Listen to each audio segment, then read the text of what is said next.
In the wild highlands and war-torn plains of Central Asia lie tantalizing traces of the ancient world. Here 2,300 years ago, Alexander the Great became the first European to rule the East.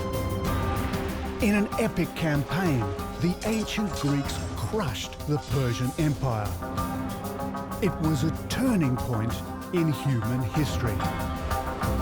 Along the banks of the mighty Oxus River, Alexander discovered a highly developed Eastern civilization. My name is David Adams. I'm a photojournalist, and I want to explore the footprints of this ancient world, today almost entirely erased. This is my quest for Alexander's lost world.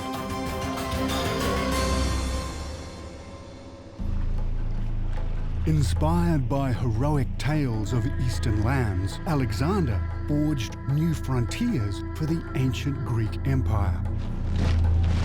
His army campaigned along the river Oxus to capture cities governed by their Persian rivals. 2,500 years ago, the cities of the Oxus made up an incredible civilization. They were the equal of anywhere else on Earth. But then, that would all be changed by one man. Here they call him the devil Ixander. We know him as Alexander the Great. And at the head of a huge army, in just a few years, he would change this civilization forever. Today in modern Afghanistan, the cities that Alexander found are all but lost. But traces of fortresses, settlements, and age-old infrastructure still survive. Echoes of a culture that once thrived here.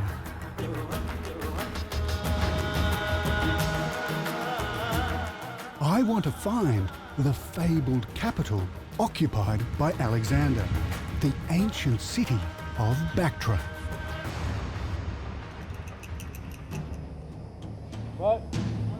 This is the heavily patrolled border of Afghanistan and Turkmenistan, one of the most remote and little used borders on Earth.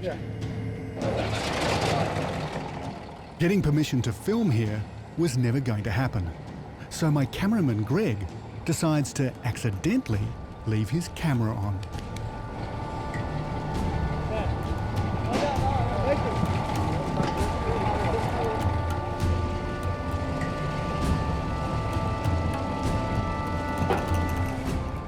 There's a 2-kilometre stretch of no man's land before you reach the Afghan border post, and neither side provides transport. So we find a truck driver who, for a fee, agrees to take us across. Thank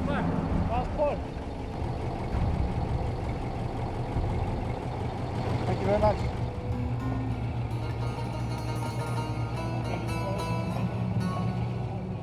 This electrified fence encloses a minefield. It stretches for more than 800 kilometres along the border, and every 15 or 20 kilometres there's a defence post. Visitors are not welcome here. Almost no Westerners cross this border. Taliban insurgency has been on the rise in northern Afghanistan. Security is tight and border guards are edgy. At the midway point, we're stopped and called over by the Afghan guard on duty. Hello. This camera's all check. Look here. Greg makes out like he's just cleaning the camera lens. Are you from in Afghanistan? Kabul? The The question is the guard going to let us in, or is he going to turn us back? Ah, good. Then we realise he's called for a vehicle. We get a badge. Thank you very much.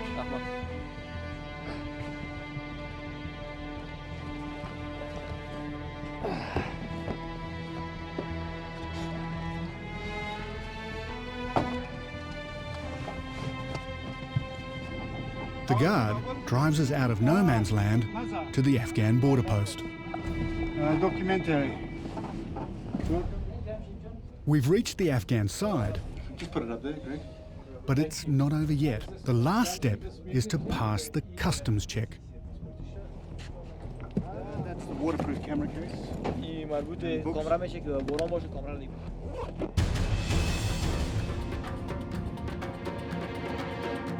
We've just crossed over into Afghanistan. In ancient times, this was another world. The land of Bactria, the greatest kingdom ever to rise along the river Oxus. Like Alexander, I want to find the capital, the fabled city of Bactria. For Alexander, taking control of Bactria was of major strategic importance in his fight against the Persian Empire. But to date, archaeologists have found no absolute proof of its location. So, where is the ancient capital that Alexander and the Greeks knew as the mother of all cities?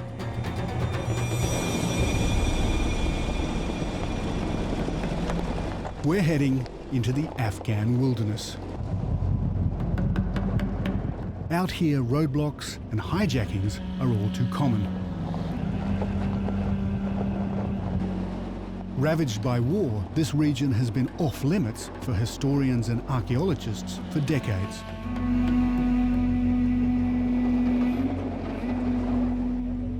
Westerners are a target, and so I've come with as small a crew as possible.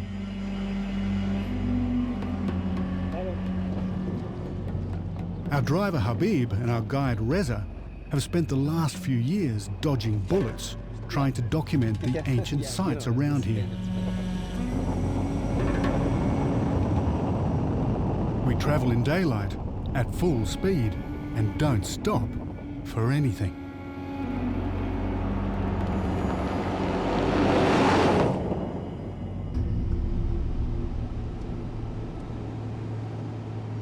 We make it into the relative safety of Andhoy, one of the oldest centres of trade in Central Asia.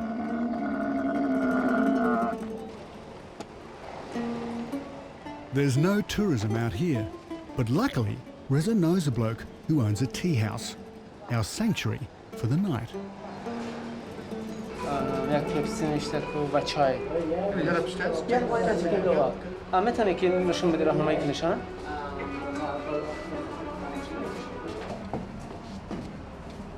This is fine.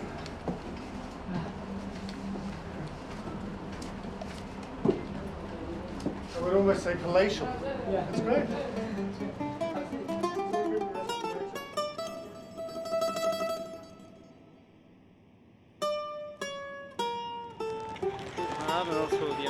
Cheers. Good to meet. I've come to Andhoy because I want to explore the bazaar.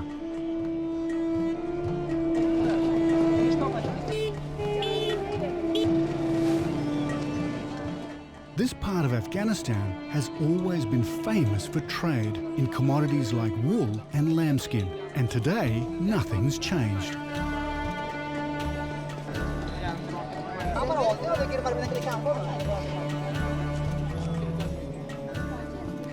Well, this is the market of Andhoy.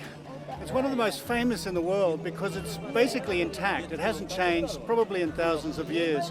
And people have been trading here and buying and selling grapes for that long. But the main thing it's known for is carpets.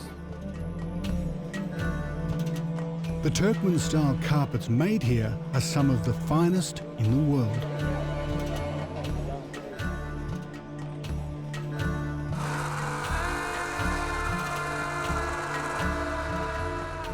The craftsmen in workshops like this one are continuing a tradition that's been passed down for generations. And there's a clue to the ancient city of Bactria woven into these carpets. Reza tells me that they're much more than just antique rugs. If you look closely, you can see that they're living pictographs of ancient fortifications. So is this based on the design of castles and citadels, these designs? Yes, sometimes because it's really old, and sometimes it's copied from the castle. And the old people remember the, for example, the castle or the kings or other very big building. So they're copying, yeah. Wow. Here is a revealing connection to our search for Bactria. Since the earliest of times, the Bactrian Empire was known as the land of 1,000 cities. The geometric patterns in these carpets reflect the heavily fortified cities of Bactria.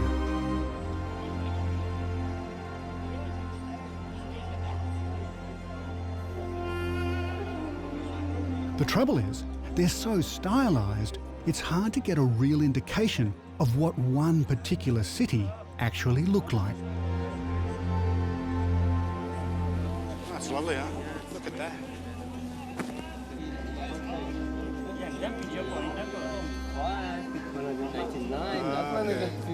Okay, I say 180. Thank you very much. It's not only the carpets that connect us to ancient Bactria. If you want to look into the face of an ancient Bactrian, look no further. Today, the Turkmen and the Uzbeks are ethnic minorities. But in essence, they're the same people. Northern Afghanistan is a patchwork of cultures that often don't see eye to eye. But they do have one great thing in common: their ancient past.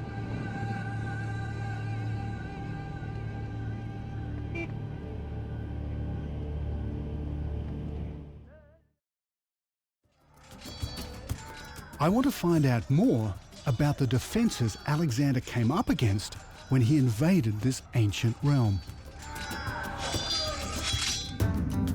We've come from the Afghan border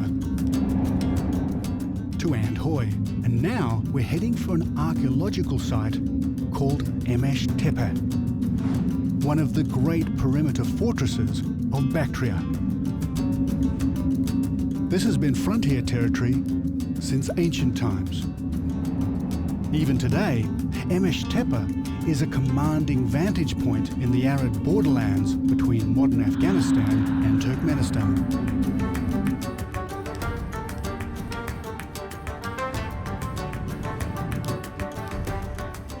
Although there are no obvious ruins here today, this was once an imposing fortified town. Built by the Persians soon after they conquered Bactria around 500 BC. That's almost 200 years before Alexander arrived.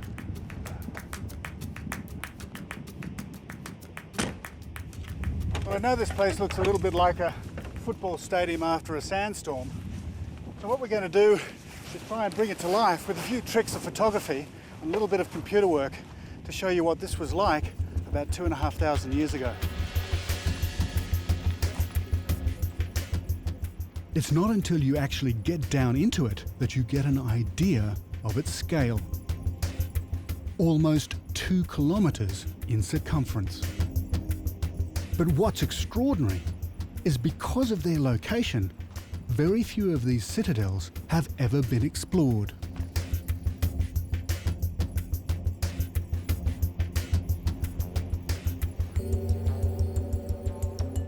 What we're attempting to do with this marvellous Italian invention here is to actually take 360 degrees of photographs. And there's a little notch down here which is marked in all the different points of the compass. And so what we do is click it around and take a photograph each time. And then this little spirit level here, which Rosa is going to monitor so it doesn't move, is hopefully going to keep the pole really straight. So we zip it round in a circle, and then hopefully you'll be able to see this at 360 degrees. Okay, you right? The big realization for me is that this part of Afghanistan was far from a remote backwater.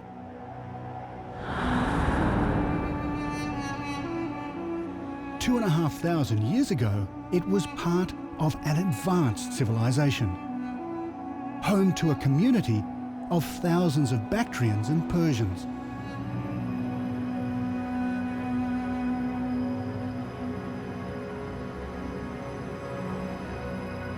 Protected by its mighty walls and impregnable citadel. Emesh Tepe was just one of a series of fortresses that made up a state-of-the-art defense system, earning Bactria a reputation as the land of 1,000 cities. And like Alexander and his 30,000 strong army, I want to find the Bactrian capital. Today, the ruins of the city of Bactria are thought to be near the modern town of Balkh.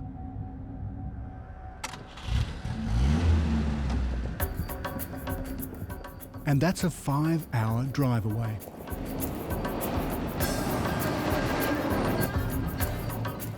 By the time Alexander reached the valley of the Oxus, he'd won a series of decisive victories against his Persian enemy.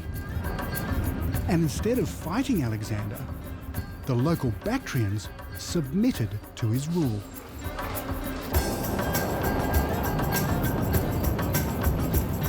We're trying to avoid unplanned stops, but we've still got to eat.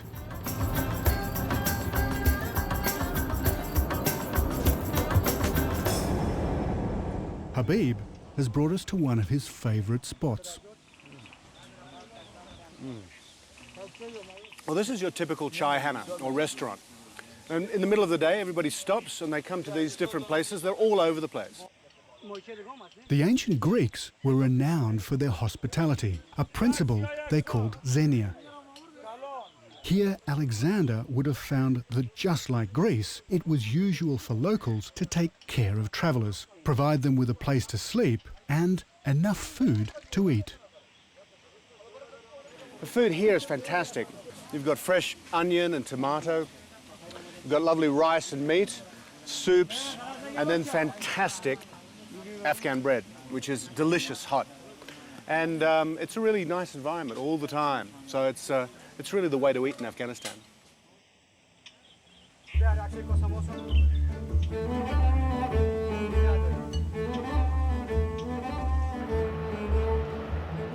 Finally, we make it safely into Balkh. The ruined citadel here is generally believed to be ancient Bactria. But I have some issues with this theory that I want to put to the test.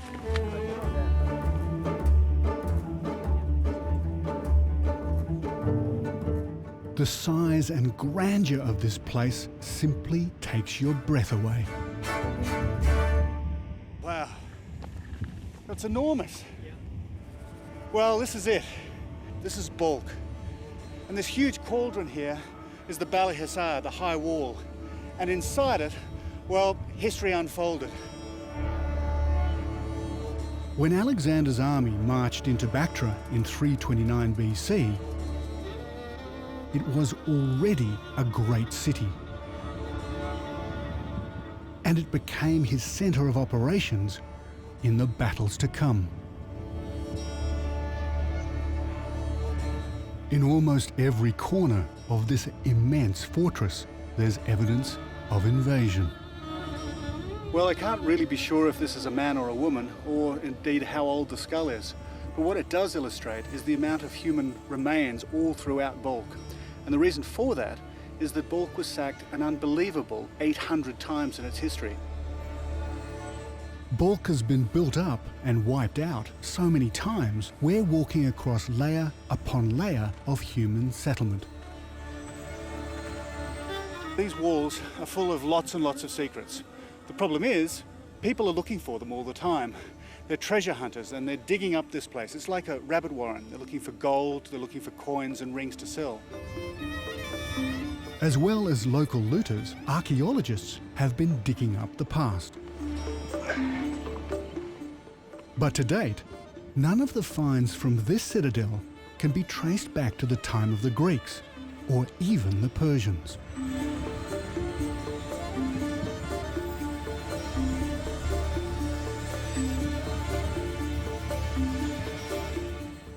Balkh citadel seems to have been founded much later, only reaching its peak during the golden age of Islam in the 8th century. More than 1,000 years after the Greeks had come and gone.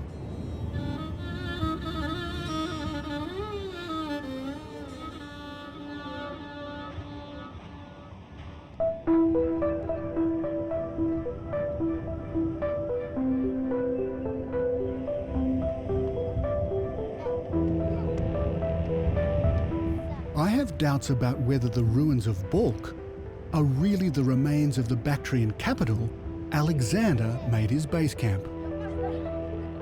So, if not here, where is ancient Bactria?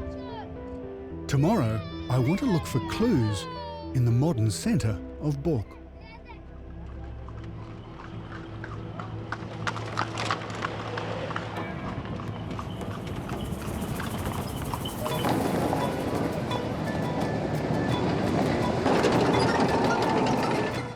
It seems we're quite a hit in Balkh Market. Every man and his dog wants to know what we're up to. Yeah, I'm David. David. Is the film action? It's some action, yes.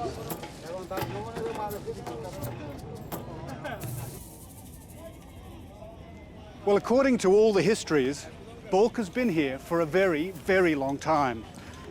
And for almost all of that time, it's been a centre of culture and a centre of trade. The streets here are full of beliefs and relics from the distant past. And this is the oldest mosque in Afghanistan. In fact, it's the oldest mosque in Central Asia. It dates from about 800. And what's so special about it is it has influences from Greek, from Buddhist, and Persian. What it means is, at that time, all of those influences were here. So this is a remarkable time capsule of religion and the belief in God. Balkh has long been a meeting point for Eastern and Western culture. But at the 700-year-old Islamic madrasa, or school, not everyone is so welcoming. These are talibs, religious students of Islam. Maybe Taliban, maybe not. Either way, they don't look too thrilled to see us, so we give them and the grand old madrasa a miss.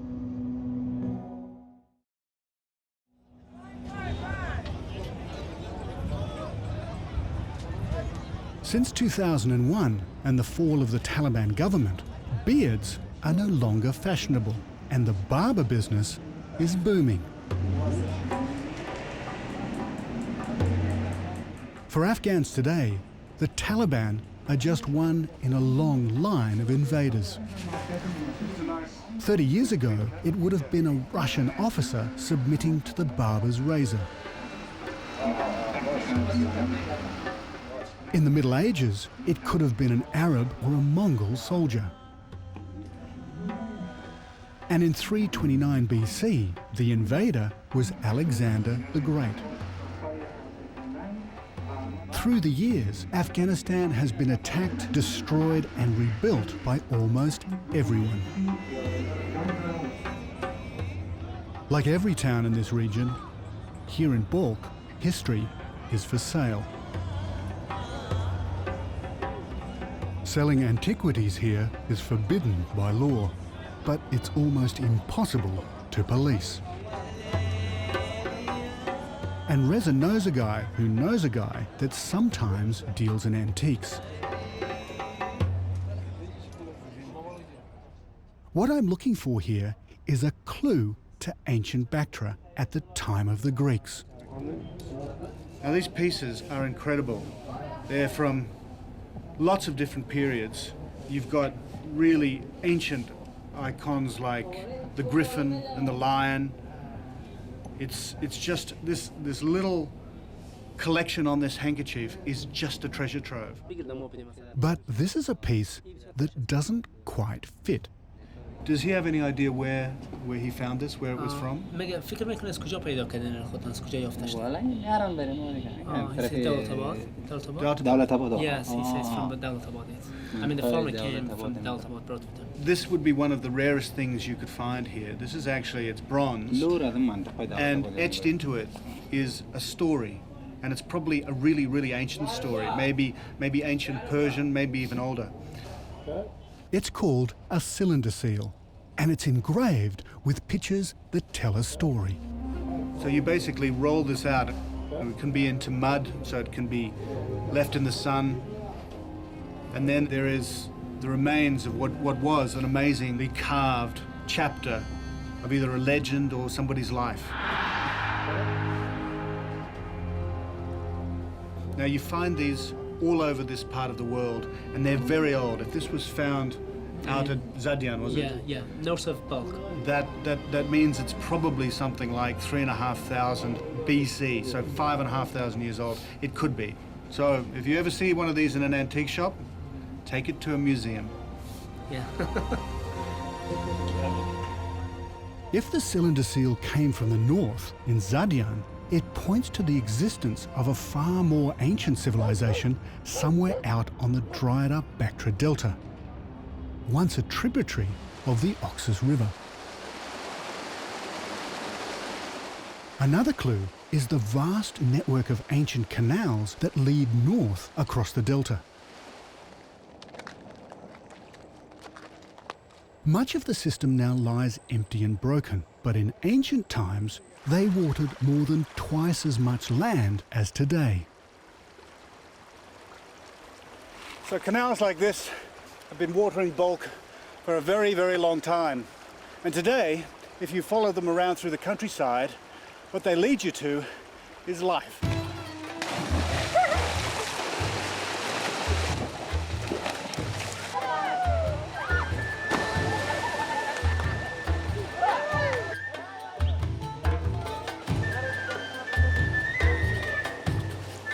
It's surprising how cold it is, but then again, it is glaciated water, and it's not that far away from where it all comes from.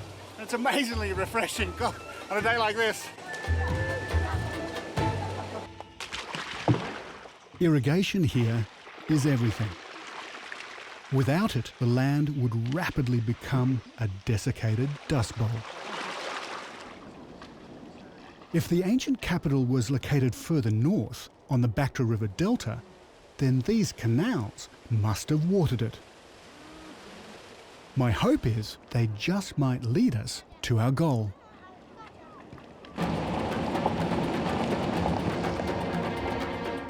Like Alexander and his troops, we're heading for Zadian, a place rarely, if ever, visited by outsiders. This is a war zone. We need special permission to come out here. The road takes us deeper into remote areas of Afghanistan sympathetic to the Taliban.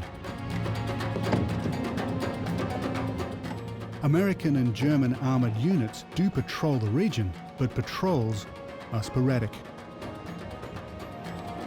This is not a place you want to get lost in.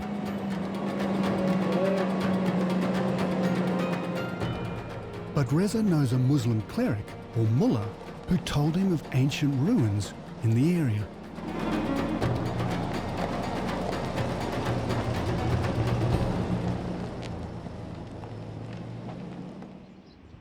Finally, we reach Zadian. Reza introduces me to the mullah. He tells us about the history of his town and directs us towards its famous minaret. It's the oldest minaret in Afghanistan, he says. Yeah, oldest minaret in Afghanistan. As you cannot find any minaret more older than this minaret in Zadian. Yeah, thank you. Thank you.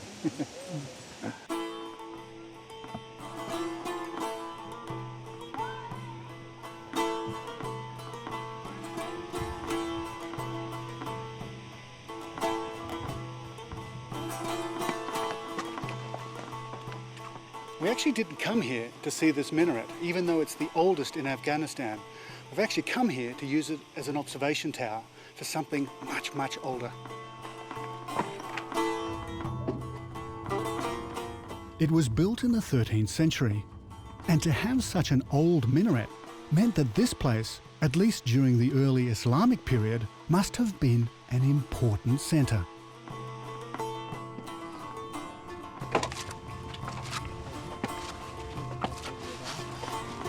It's a dry and lifeless place. It's hard to visualise how these lands could ever have supported farming, let alone a civilization. But in the distance, we can see the walls of a huge ancient structure. Well, what Razor's been telling me is incredible. Out beyond that citadel are mounds and mounds and mounds. They're the remains of cities. This whole area was a civilization, at least 2,500 years old and probably older.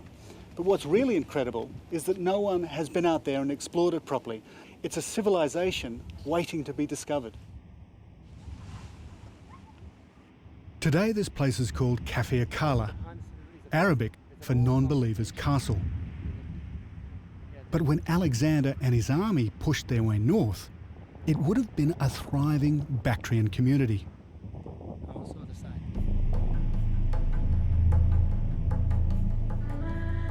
Not surprisingly, very few archaeologists have ever been out here. Since the late 1970s, the endless Afghan conflicts have made any meaningful exploration almost impossible. As we approach, I start to get a real sense of its size. These ramparts are more than 12 metres high. This was once a mighty fortified settlement with a large population.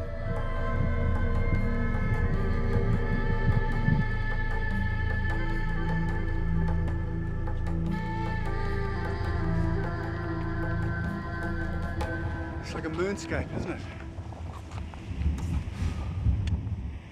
Well, it's about 42 degrees, 43 degrees. One of the problems about exploring places like this is these areas are full of landmines.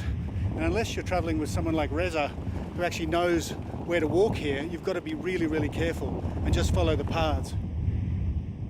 Zadian was ravaged by heavy fighting in the 1980s when Russian forces were in control of Afghanistan.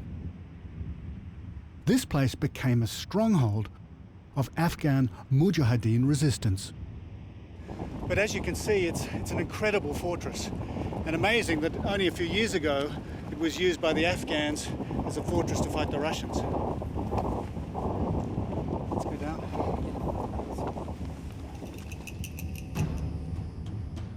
Is this lost city the ancient capital?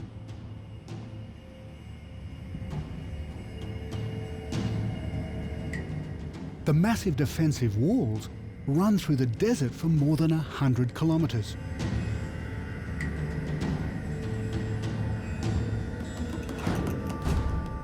But it appears the stronghold itself just isn't big enough to be the city of Bactria. It must have been another perimeter fortress town.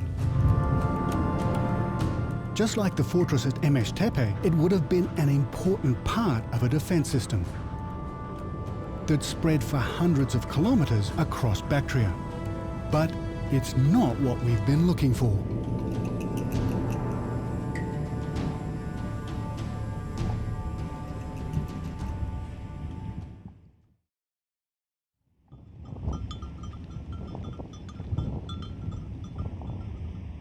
This region is so vast, finding a fabled city that disappeared over 2,000 years ago was never going to be easy.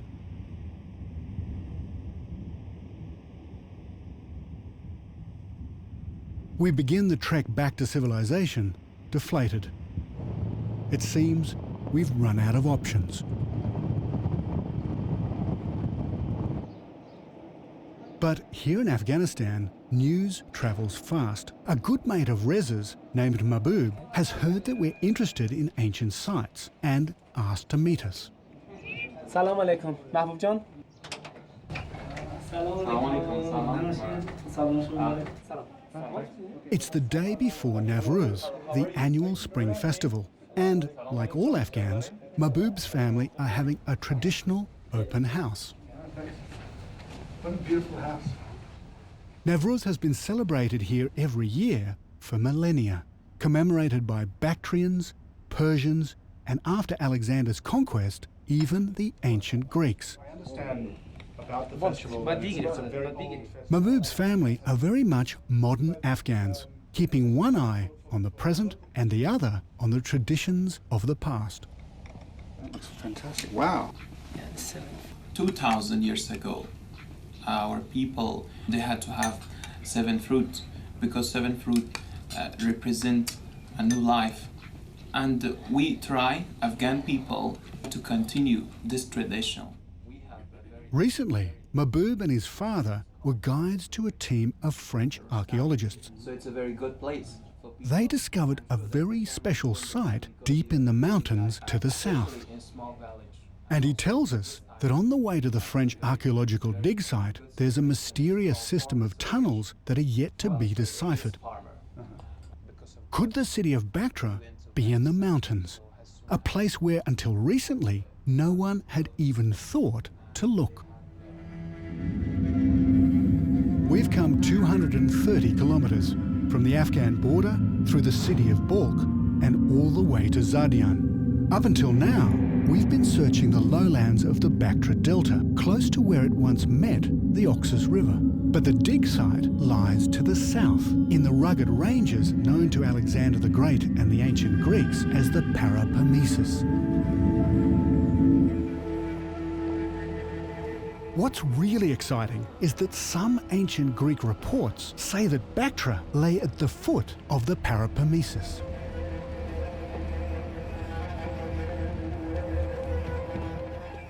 We eventually find the tunnels Mahboob had told us about.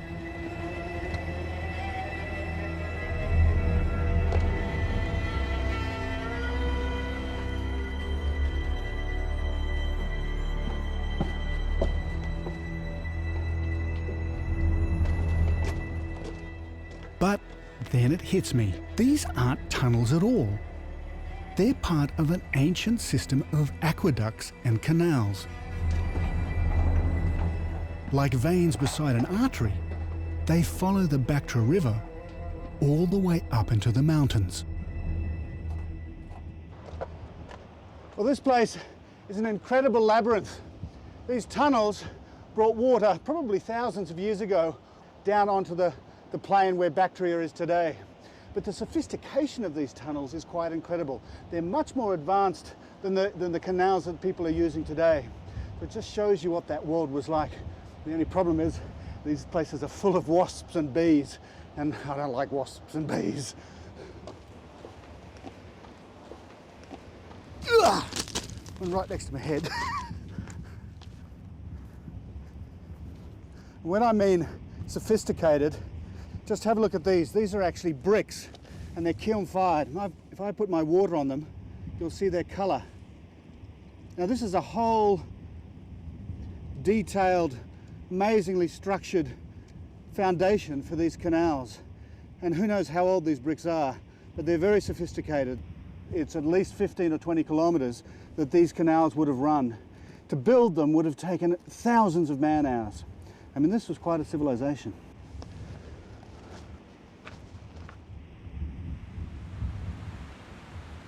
But this leaves us with a lot of unanswered questions. When was this network of canals built? And what city did it supply?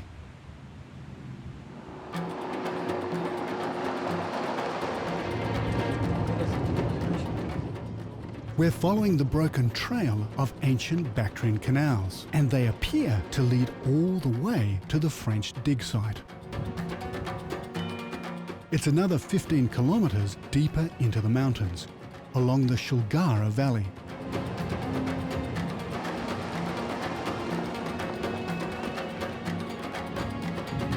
This was once an ancient trade link across the mountains, and it was very likely one of the routes used by Alexander's army.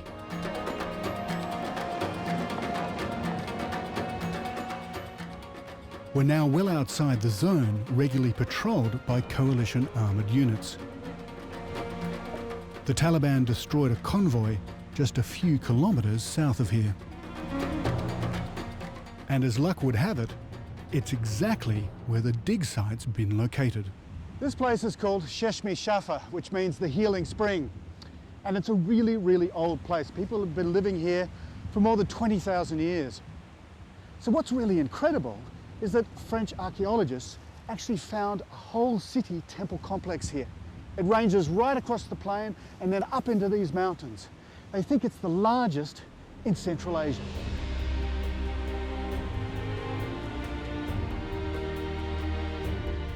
We head on through the gorge.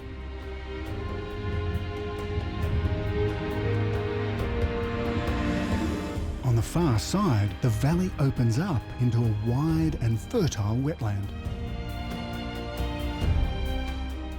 To get a better view, Reza takes me to the ruins of a small frontier fort. It looks like a Garden of Eden. When Alexander arrived here, the river would have been dammed and these plains intensively irrigated, making it a rich oasis. Well, this is about as far as the Oxus civilization came south. These citadels guarded its rear. But what this place affords us is a view back in time, because further down that river, they found evidence of people living here 20,000 years ago. Until the French archaeologists began digging, what no one had realised was that the valley had supported much more than just a frontier fort. This was one of the first places excavated, believed to be a sacred site belonging to one of the world's oldest religions. This was a Zoroastrian fire temple. Well, this whole valley would have been full of fire towers. Right along the ridges, the whole place would have been lit up like a Christmas tree. But this shrine was special.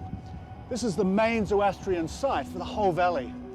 And can you imagine what this place would have been like 2,500 years ago? It would have been one of the greatest centres in Central Asia.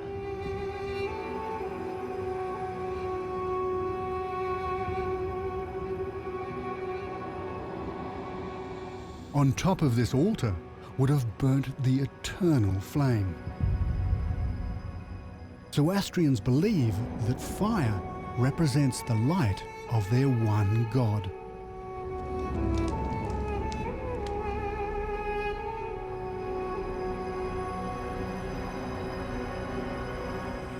I believe that this is Zari-Aspa, a legendary centre of the Zoroastrian religion.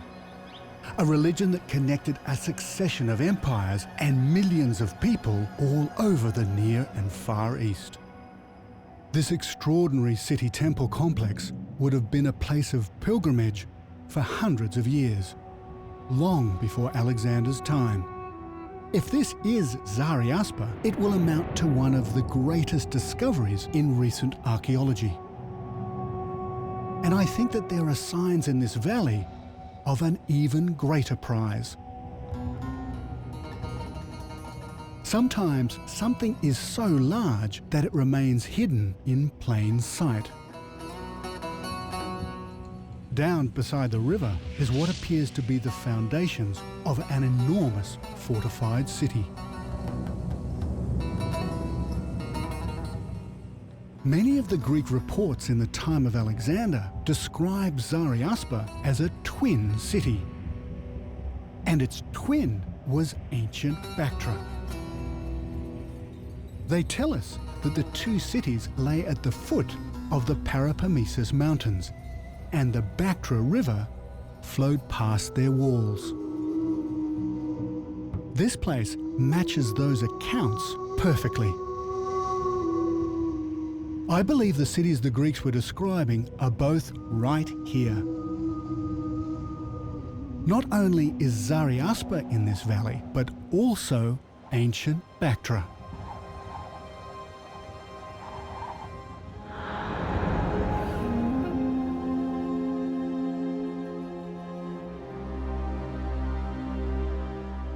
High on the left bank of the river was Zariaspa.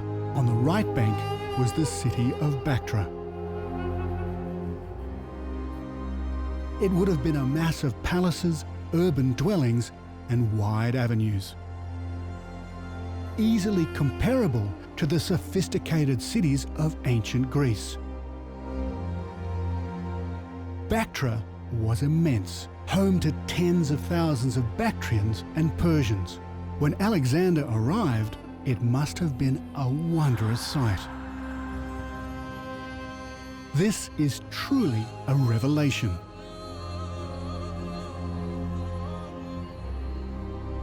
For more than 2,000 years, one of the Earth's greatest cities lay undetected and undisturbed in this sacred river valley.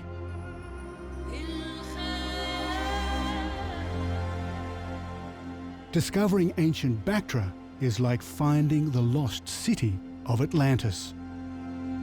An archaeological and historical breakthrough of immeasurable significance.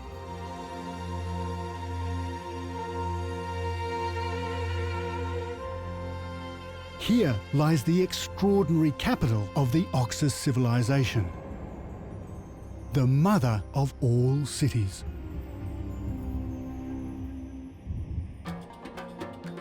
Laying claim to Bactria was a strategic triumph for Alexander the Great. Within 2 years, he would lead the Greeks all the way to the borders of the Indian subcontinent in a campaign that would become legend. Surrounded by a series of fortress towns like Emesh-Tepe, Bactria's imposing defense system was a sign of its wealth and importance long before the arrival of Alexander. And despite the ravages of time, traces of this extraordinary ancient civilization survive today. In the wild highlands and war-torn plains of Central Asia lie tantalizing traces of the ancient world. Here 2,300 years ago, Alexander the Great became the first European to rule the East. In an epic campaign, the ancient Greeks crushed the Persian Empire. It was a turning point in human history.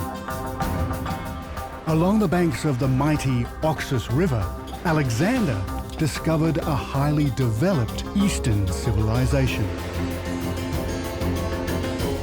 My name is David Adams. I'm a photojournalist, and I want to explore the footprints of this ancient world, today almost entirely erased. This is my quest for Alexander's lost world.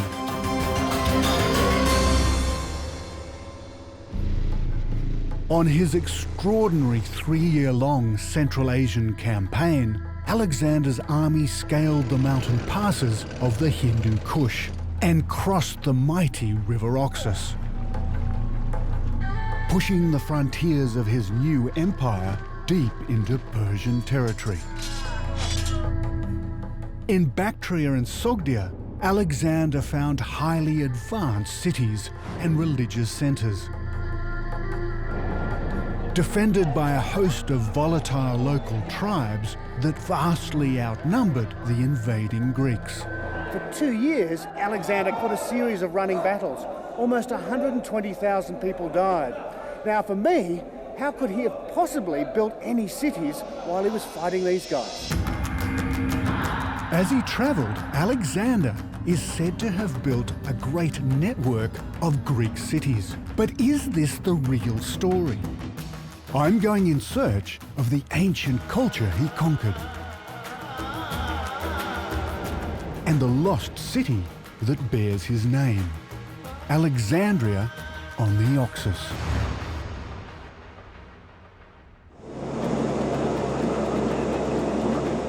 Today, coalition forces fight for control of Afghanistan.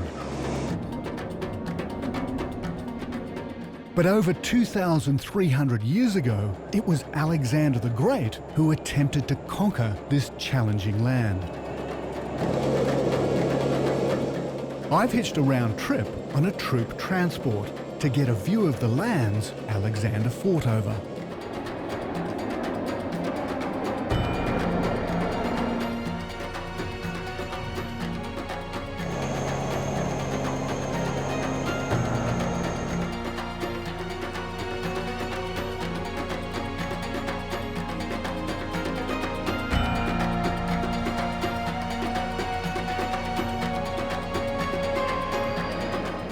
By the time Alexander arrived here in 329 BC, he and his army had experienced more than 5 years of war.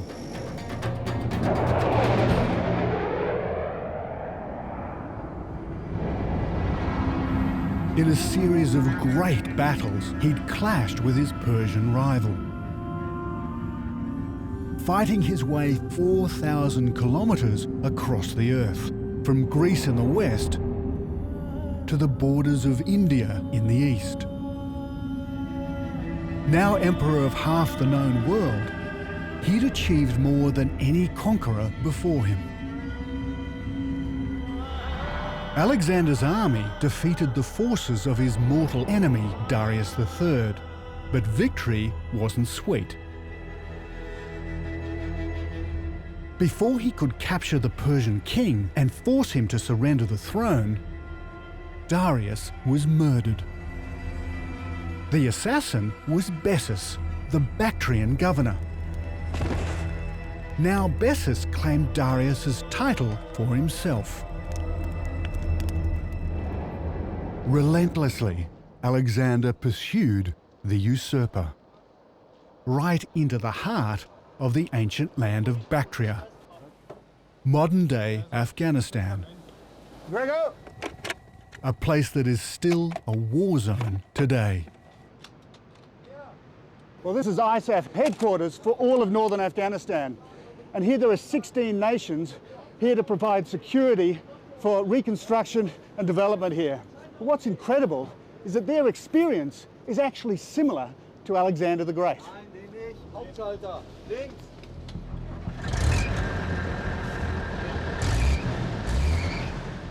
The soldiers are here to protect Mazar-i-Sharif airfield. It's from here that the coalition forces' German contingent run fighter missions. And it's also the centre of operations for ground forces in northern Afghanistan.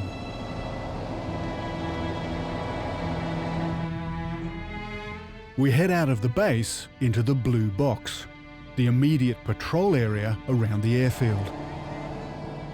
Roughly 400 square kilometres.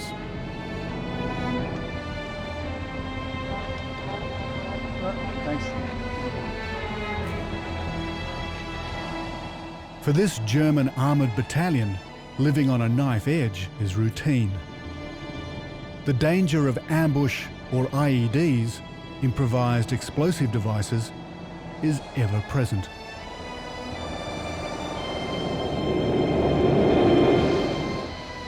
The patrols constantly vary their routes, but they monitor a set area and will use this road again. We've almost no information at all about what life was like here for Alexander and the Greeks. Much of what's reported about him is caught up in myth and legend. But what's certain is that Alexander's commanders would have been covering the same territory as our patrol.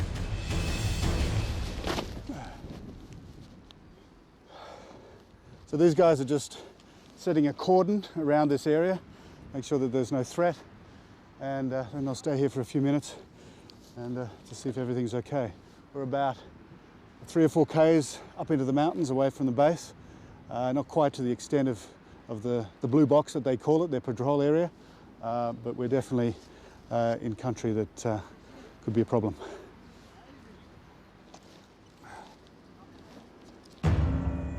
This is a land known since ancient times for its formidable defence system, rugged terrain, and hostile inhabitants. But surprisingly, Alexander marched into the Bactrian capital unopposed. When his forces arrived, instead of taking up arms, the Bactrians laid low.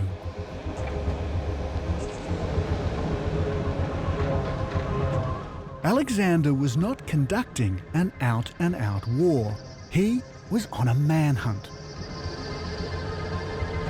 His enemy Bessus had now fled across the Oxus River. Like these German soldiers, the first thing that Alexander would have done is secure the passes and the outer checkpoints.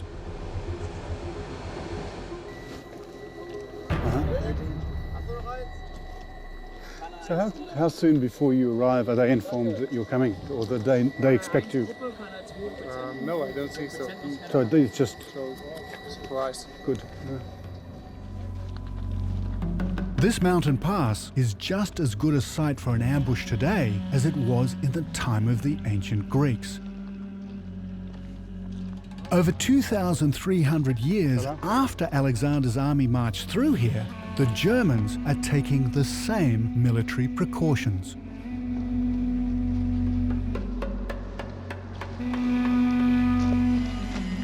Instead of a German and an Afghan soldier, this would have been an ancient Greek or Macedonian commander checking with a Bactrian officer.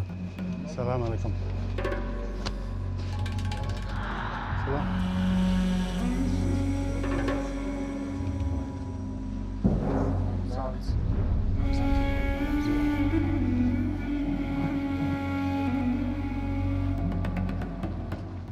The combined international force in Afghanistan today is double the size of Alexander's. His 55,000-strong army was outnumbered by the Bactrians. Yet remarkably, during the first 6 months of occupation, Alexander seized control of Bactrian defences and cities relatively peacefully. The renegade Bessus was betrayed by his own people and delivered to Alexander. He ordered that Bessus be tortured and killed. Now Alexander needed to make the mark of his authority in his new Eastern Empire. He is said to have founded a series of great Alexandrian cities in Central Asia. But today, we know that more than half of these settlements were already established when Alexander arrived. He simply conquered and renamed them. Alexander left the infrastructure of the Persian Empire intact. For the Bactrians, life went on pretty much as it had under Persian rule.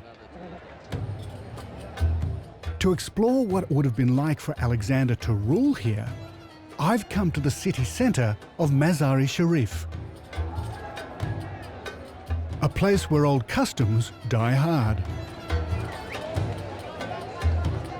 And there's one ancient celebration that's still a spectacle today.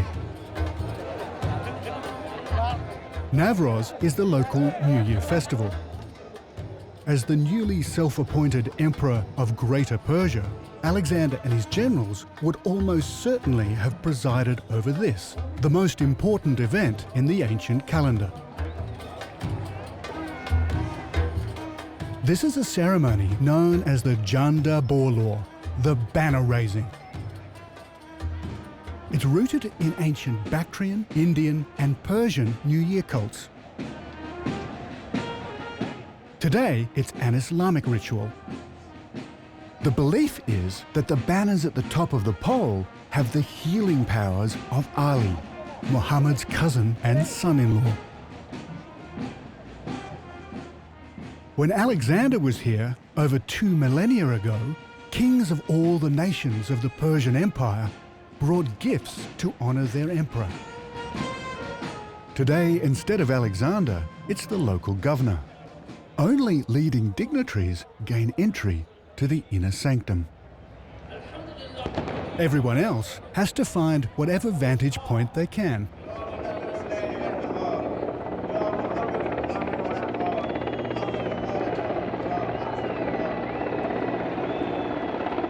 To secure a peaceful takeover, Alexander continued these age-old traditions. But he had to be watchful for insurrection and anarchy.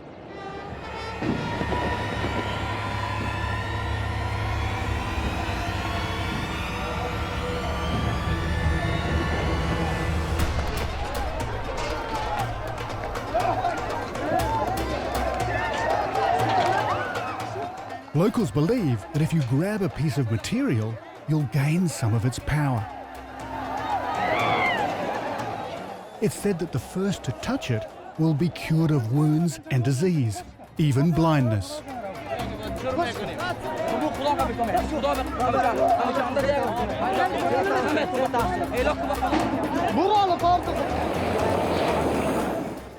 We stand a very good chance of being crushed. It's time to get out of here.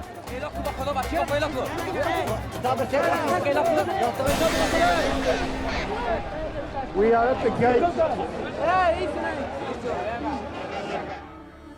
Alexander stood no chance of maintaining control through force alone. The Bactrians had a highly organised infantry, and their cavalry totalled some 30,000 horsemen, a huge force, quite capable of matching Alexander's meagre 6,000 mounted soldiers. And the power of the Bactrian horse can still be seen on the plains of Afghanistan to this day. Meet Halem. Monday to Friday, he's a taxi driver. But on weekends, for a few months of the year, he's a combatant in a traditional horseback tournament called Bushkazi. The wood slats are to prevent his fibula and tibia being snapped. The padded coat is to absorb the blows of the whip. Hopefully the Russian tank helmet he's wearing is stronger than it looks.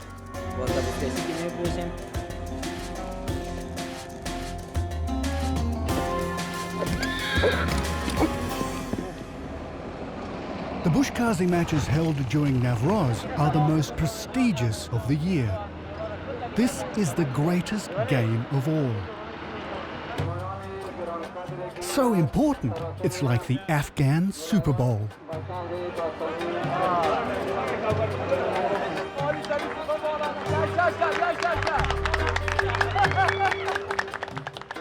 Before the match starts, everyone checks out the best horses. Halem won this event last year, but the competition is pretty impressive.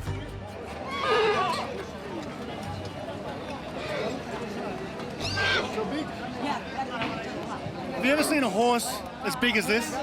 That neck is incredible. These are such powerful animals. Have you ever wondered what Alexander's horse might have looked like?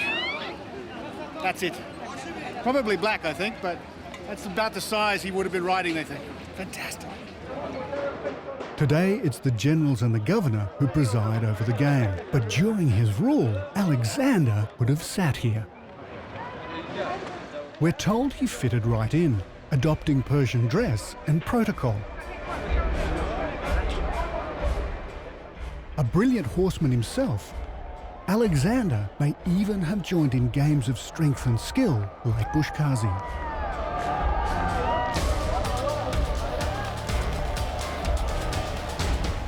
The aim is to pick up the 50-kilo headless calf, ride around the flag and back to the circle without getting beaten senseless.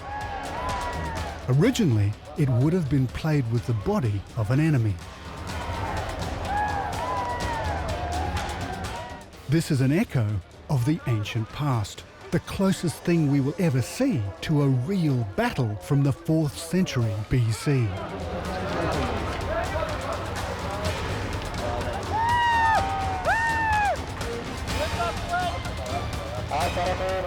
In conflict, the big Bactrian horses were used like battering rams to plough through the enemy.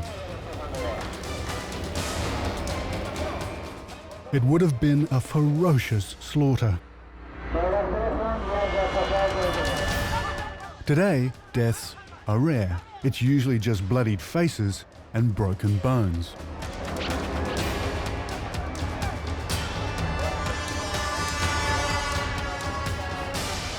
Halem has been right in the thick of it. He's had a fall and he's pretty dazed. This year, it looks like a new champion will be crowned. To the victors go the spoils. In this case, TVs and electrical appliances.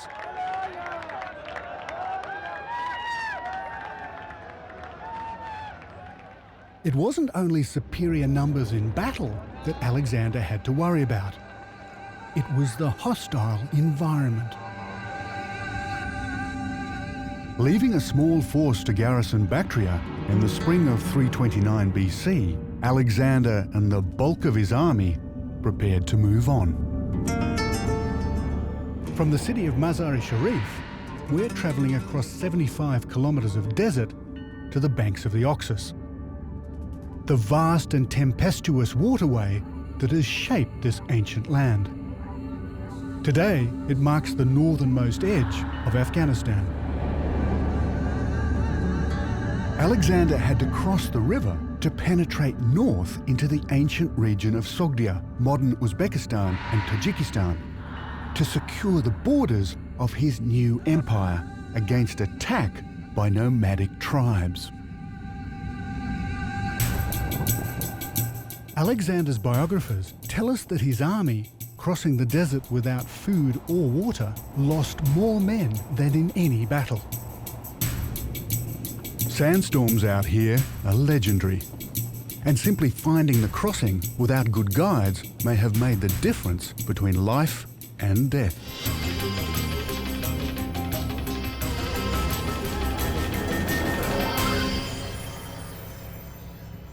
Alexander finally reached the banks of the Oxus with his army exhausted and in disarray. After surviving the desert, he was now faced with another immense barrier: the river itself.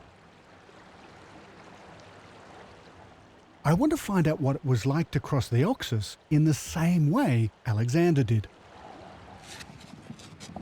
So we've picked a spot where the river's not too wide, and my new friend Osman has been preparing materials for us to build a raft. It was about March, they think, and he had about 3/4 of a mile to cross with all his troops and their equipment. It was an incredible undertaking and actually must have scared the Macedonians and the Greeks to death, because this is a very fickle and strange river.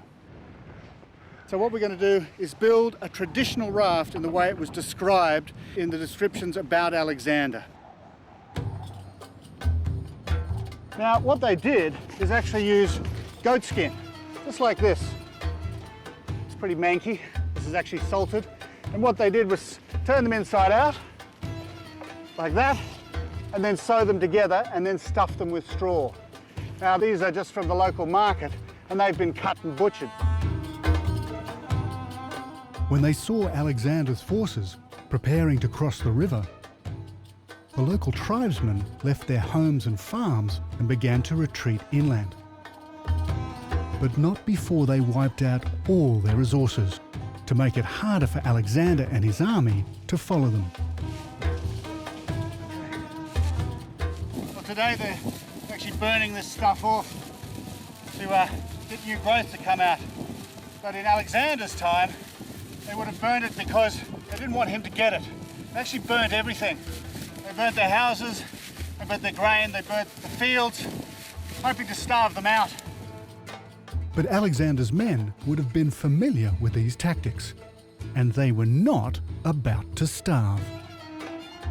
They might have been a bit hungry when they got to the river, and they were certainly thirsty, but the scorched earth didn't work.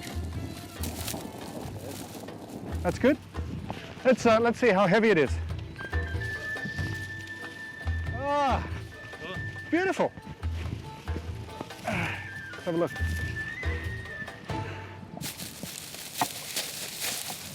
Okay, we'll see you in a little while.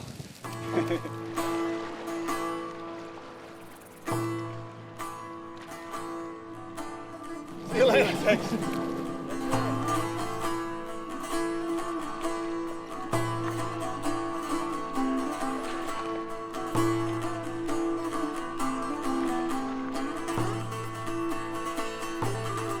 With improvised rafts like this, the huge army took 5 full days to get across.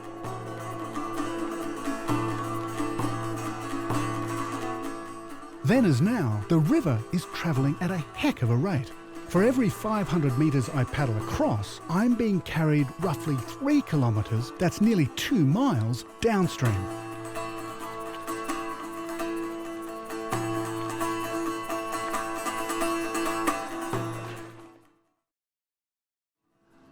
Well, this is taking longer than I thought. And of course, this river is a lot faster than everybody gives it credit for. Come on. Come on. This way. Come on. We're told Alexander's troops crossed with few losses, but there must have been sodden soldiers and horses along the river as far as the eye could see. Well, we made it. It's quite a feat. And if this river was any bigger, well, it almost would be impossible. So I'm sure that Alexander actually did this at a low point in the river, otherwise it would have been suicide. But this little raft is really fit for a king. Woo!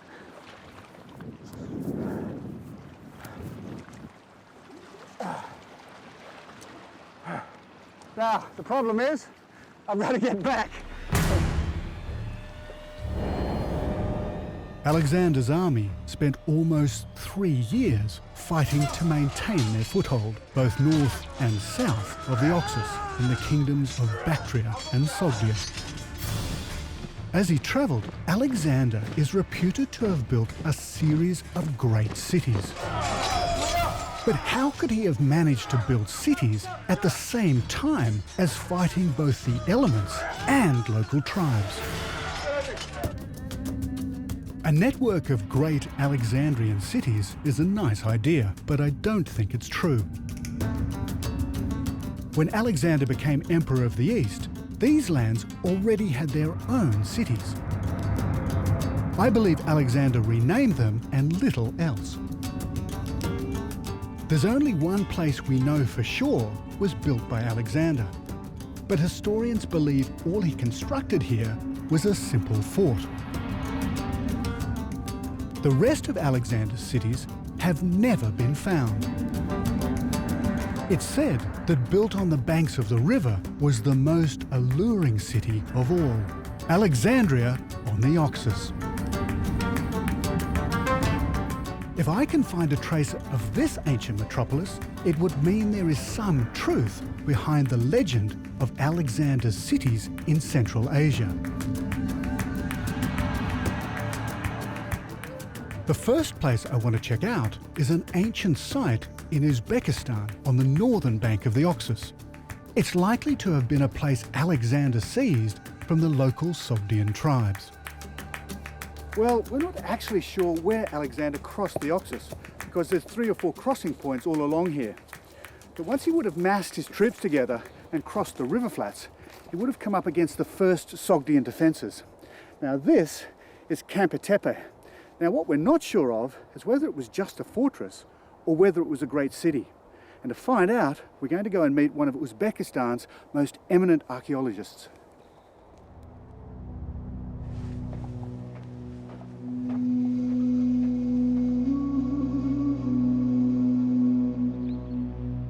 Professor Eduard Retveladze has spent the last 30 years of his life patiently scraping away thousands of years of dust from the ancient riverbank. According to the professor's theory, Alexander constructed an elaborate Greek settlement here as a mark of his authority. It's hard to tell because more than half the site has been wiped out by the river. Though there's no question that at one time this was a spectacular city. This gate, one side, another side. This arch.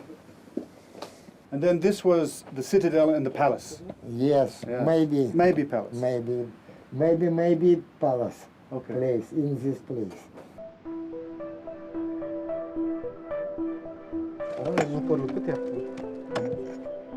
This three part: Acropolis, Lao City, and Upper City. Okay. Okay. This part destroyed.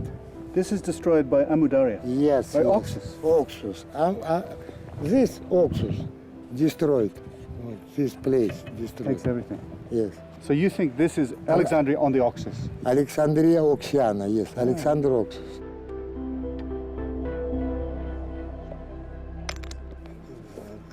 Well, what the professors found here over the last 30 years is that this was here when Alexander came through. It was a fort and he destroyed it. And what the professor thinks is that he came back and actually built a city, and it was Alexandria on the Oxus. But for us, there's a lot more to dig up before we can actually confirm that. Is Camper Tepe old enough to be Alexander's great city? I'm not convinced. Alexander was marching north. His army probably spent only a few days here on the river at most. It's likely he simply left some Greek soldiers here to garrison the Sogdian fort, and the city developed long after Alexander had come and gone.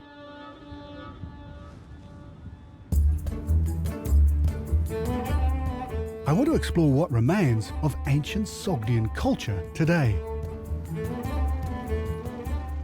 I've got a new guide called Gazelle and a new set of wheels.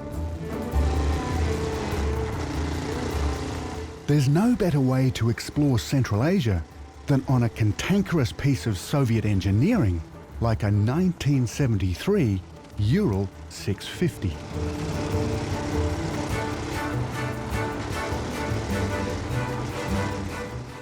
But it's taking Gazal a little time to adjust to life on the open road.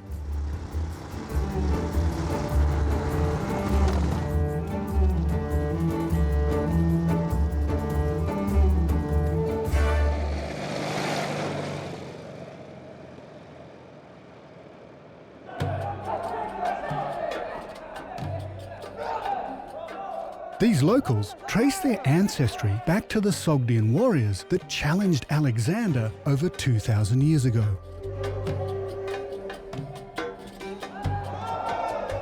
They'd refused to accept a permanent military presence in their lands, and a full-scale revolt against the Greek invaders broke out.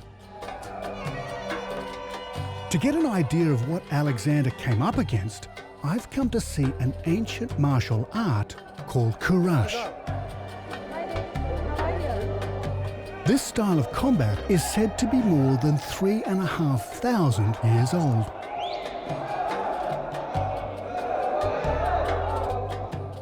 Once skirmishing became close range, spears and swords would have been no use. Warriors had to grapple with each other in hand-to-hand combat to try and throw their opponent to the ground and create enough space to use their weapons and strike the killing blow.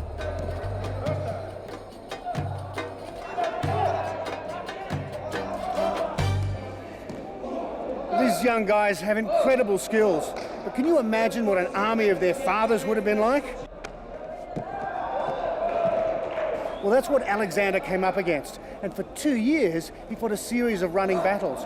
Almost 120,000 people died. Now, for me, how could he have possibly built any cities while he was fighting these guys? We know Alexander must have been daunted by the opposition, because in a letter to his mother, he wrote, "I am in the land of lion-like and brave people, where every foot of ground is like a well of steel confronting my soldiers. You have brought only one into this world, but everyone in this land can be called an Alexander." Facing battle after battle, the image of Alexander as a great city builder seems more and more unlikely. At times, it must even have seemed that he'd met his match.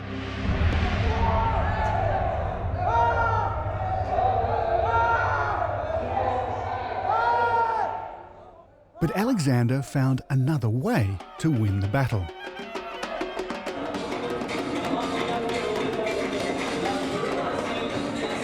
And a clue lies in customs still practiced today.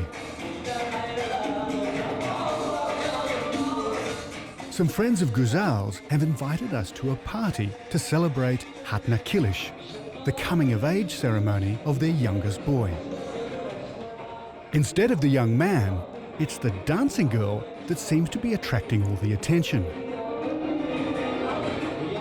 She's part of the entertainment. But it seems only the men are being entertained. Their wives don't seem to be having quite so much fun. Beautiful dancing girls are nothing new here. It was in Sogdia that Alexander met Roxana, a local beauty he took as his wife. His troops had suffered defeat and heavy losses, and it seemed the Sogdians would fight him till the end. Now Alexander tried a different tactic.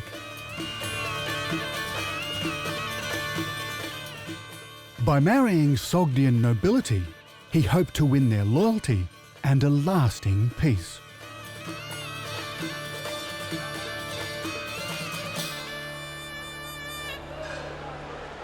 I've crossed the border into Tajikistan.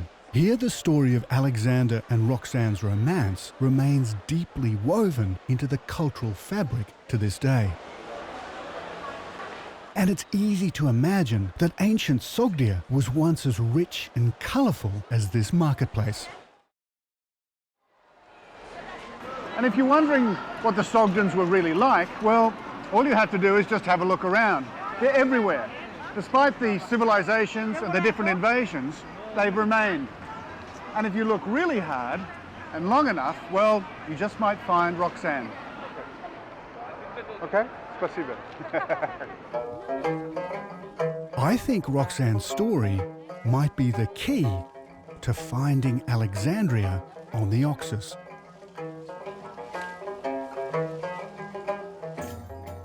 I've arranged to stay with a local family at a small farm.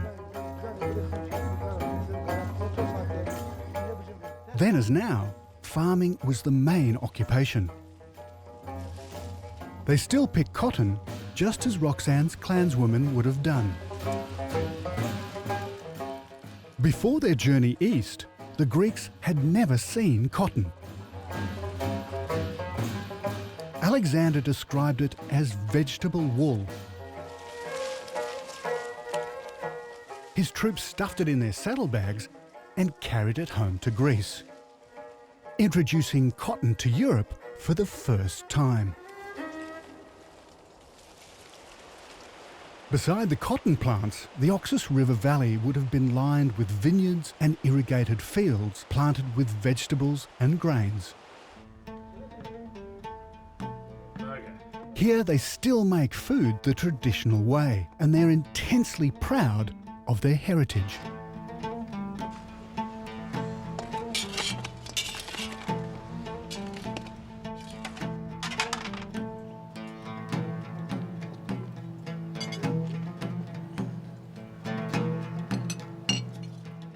We're told that Roxana's father, Oxyates, was a powerful local clan leader. When Alexander conquered Oxyates' fortress, instead of killing him, he invited Oxyates to become his negotiator and his sons to join the Greek army. Then he asked to take Roxana as his wife.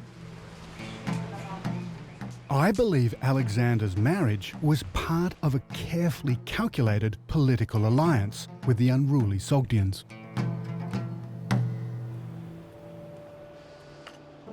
Many scholars believe that Alexander and Roxana were married across the border in Afghanistan. But ask any Tajik and they'll tell you that the story unfolded right here in Tajikistan at Hisor Castle.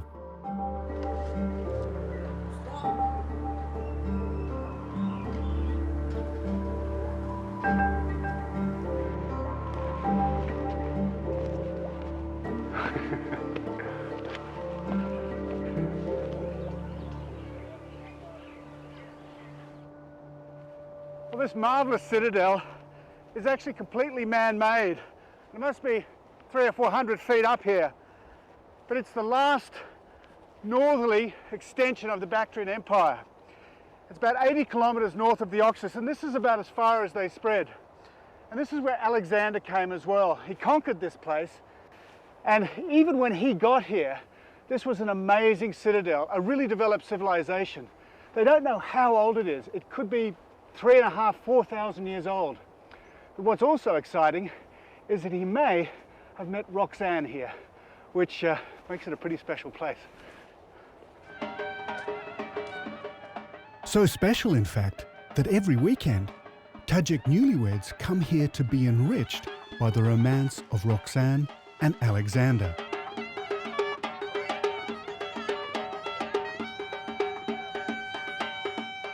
While much is made of their love affair, it's more likely that the marriage to Roxana served Alexander's need for a symbolic union with the locals.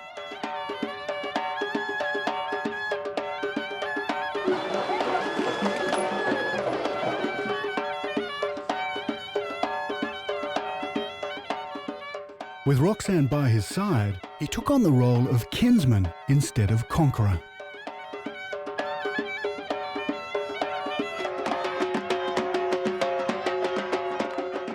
But I think Roxana may have represented something even more valuable to Alexander than a political alliance. She was a link to their gods. And there's a hint in her name. The Greeks pronounced it Roxana, but it may originally have been Vakshana, which would mean she belonged to the Vaksu, an ancient name for the Oxus River. So by marrying Vakshana, Alexander was cleverly creating a union with local water deities. In so doing, he would have been seen to bathe in the light of immortality, an all-powerful new leader. So if this is correct, it's more than likely Alexander actually married his bride on the banks of the river. He could have chosen the site of a revered local temple to build his city, Alexandria, on the Oxus. Our search for this lost city has taken us from Mazar-i-Sharif across the Oxus River to the ancient fort of Campa Tepe. Then on through the farms of Tajikistan to Hisor Castle. Now we're heading 160 kilometres south to the banks of the Oxus to find the ruins of the most unique ancient water temple ever discovered in these lands. The route takes us right to the Tajik-Afghan border. Not a place that's open to tourists.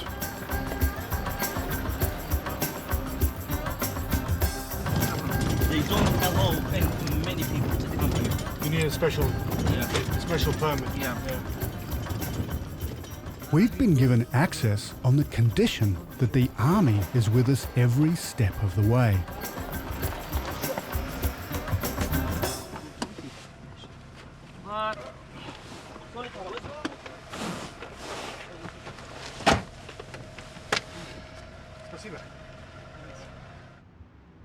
This is Takta Sungin. When Alexander married Roxana in 327 BC, it would have been one of the most magnificent sites on the River Oxus, an established centre of pilgrimage belonging to one of the world's oldest religions.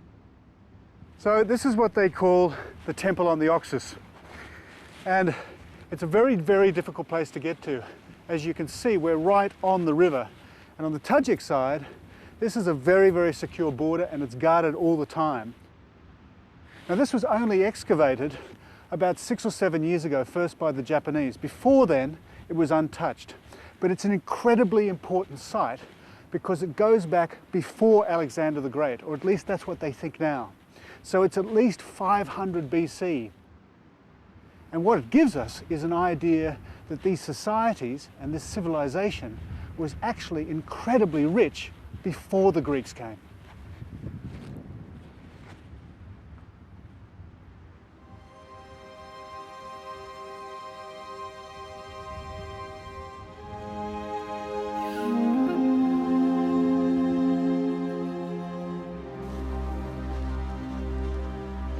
So this must have been a hallway going right through. And this drainage system is amazing because that's very advanced. This was a very special temple complex belonging to an ancient religion called Zoroastrianism.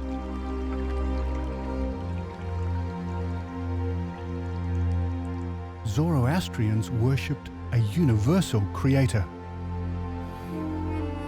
And for them, fire and water were agents of ritual purity.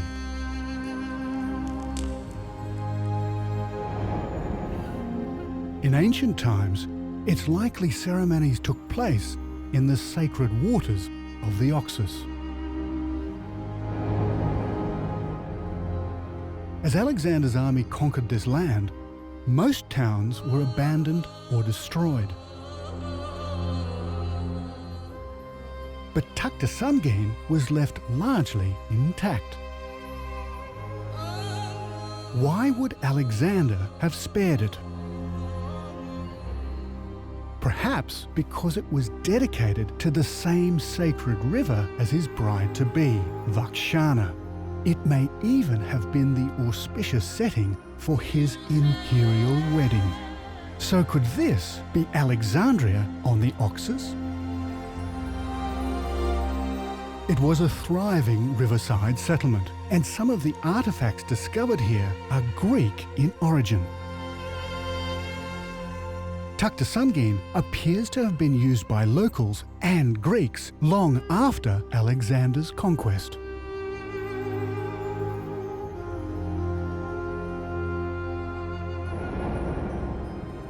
In my search for Alexandria on the Oxus, this extraordinary place is, I believe, a definite contender. But if this is Alexander's lost city, then yet another piece of his legend will crumble away. It is certain that he didn't found or build Tuktasuнгin. This marvelous temple city was already here, long before Alexander arrived. Alexander led his army on a phenomenal mission to the river Oxus, the ancient heart of a lost world. His conquests are seen as the greatest triumph in the history of the Greek Empire. But that could be as far as the truth behind his legend really goes. In Central Asia to date, not one of his fabled Alexandrian cities has ever been unearthed. Far from bringing civilization to the barbarous peoples of the East, Alexander found a series of highly advanced centers. As the audacious new emperor of the East, Alexander faced resistance at every turn. He forged alliances here. But so far, I've found no convincing evidence of the magnificent riverside city he is reputed to have built on the Oxus.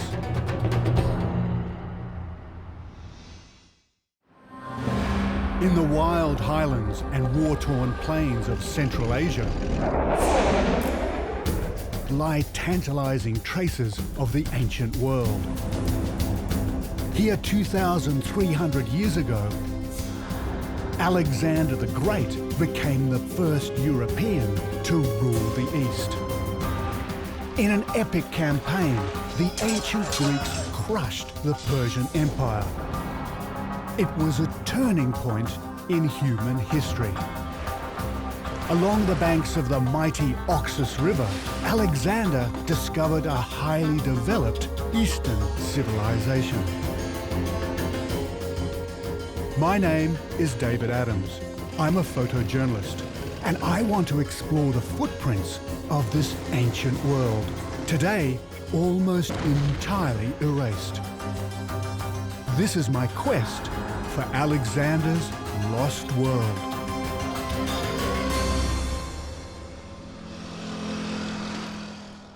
Like Alexander and his army, I'm venturing into hostile and challenging territory to find a trace of one extraordinary city. Oh, wow. Alexander is reputed to have founded beside the river Oxus. Well, I'm actually standing in a Greek amphitheatre. And in 250 BC, Greek plays were being performed here to crowds of up to 5,000 people.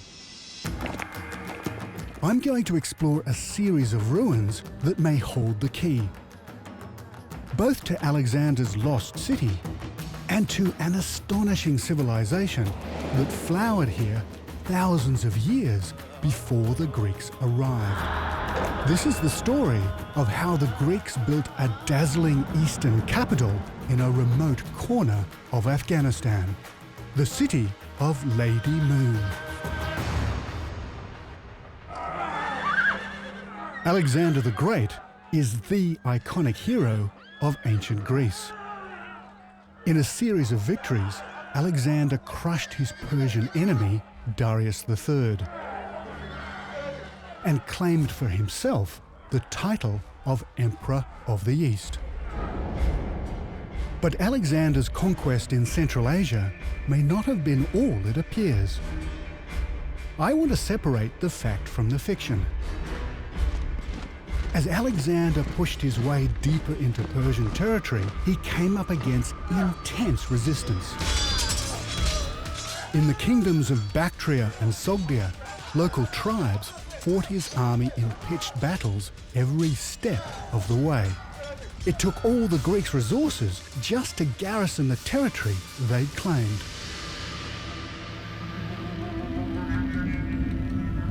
Legend has it, Alexander founded as many as 16 cities in Central Asia alone. But today, we know that more than half of these cities were already established when Alexander arrived.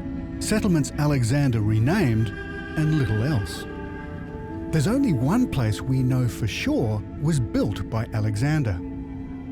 And archaeologists believe all he constructed here was a wooden fort. The rest of his cities have never been found. If I can find a trace of just one ancient metropolis built at Alexander's command, it would mean that there is some truth behind the legend. And there's one fabled city upon the Oxus River that I want to find.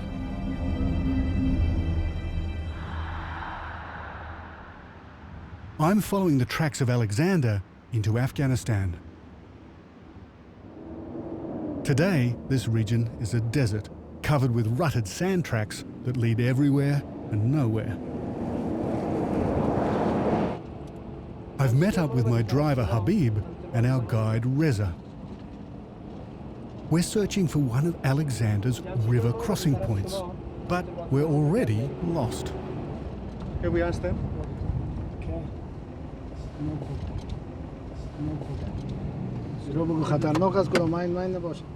And hopefully these guys are going to know where the crossing is. Salam alaikum. خودت امی تو که ما میان بریم امی سرکنی؟ اقتفا. امی اقتفا؟ We come down here and Yeah. we're just there. The village? Yeah. Eqtefa. And see it says it crosses here, but no. نه هم سر شهر اقتفا میره باز دوسن میریم دو طرف بریم دو جا تا میشه. بله. Well, life's going to get very interesting. We don't even know if we can cross the river.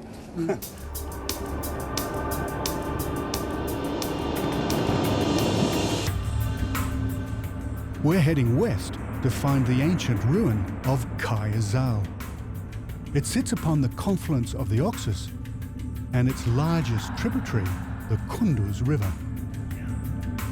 This was once a strategic defense post in the land of Bactria, and there's a chance this could be the place Alexander built his famous city, Alexandria on the Oxus.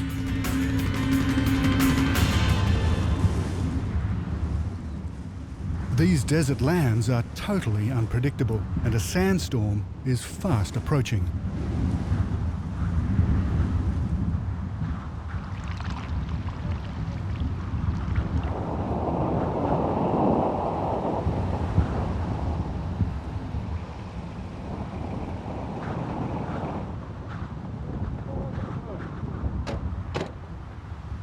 Well, we've made the river and the boat's here, but we've now got this big sandstorm. So it's hard to say what's going to happen. We'll probably get through, but it means it's going to get dark really quick.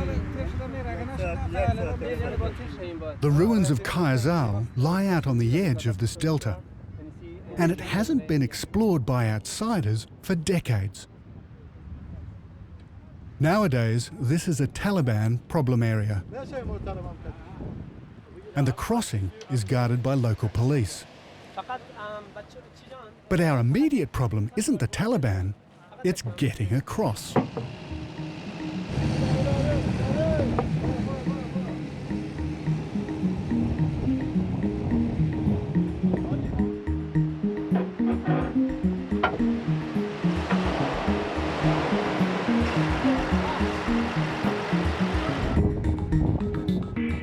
These waterways are in a constant state of flux as the river level slowly drops throughout the year, then floods every spring, cutting the villages of the delta off from the rest of the country. Over 2,300 years ago, the crossing would have been almost exactly the same for Alexander and his 55,000 strong army.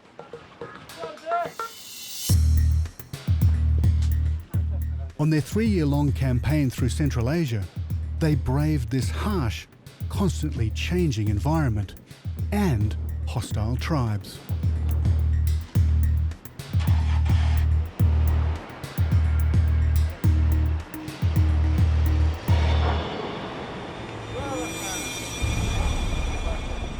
Today, in the heart of the Kunduz Delta are many villages with Taliban sympathies. From Australia. از استرالیا اومدن. Very long way. Australia.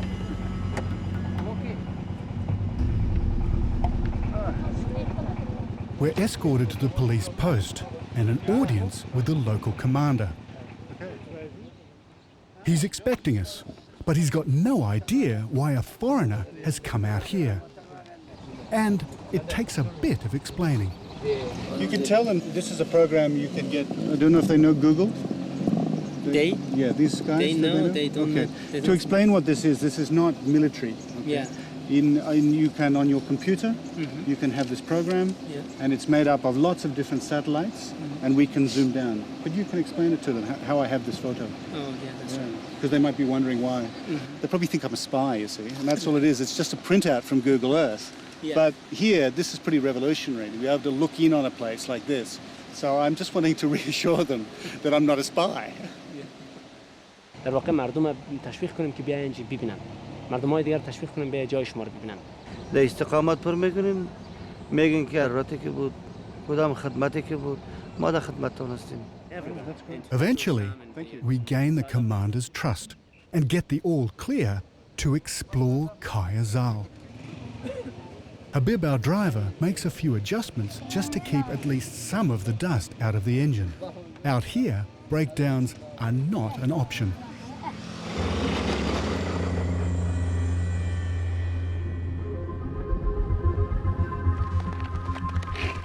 From a distance, Kazar seems little more than just another flat-top hill beside the ancient Kunduz River.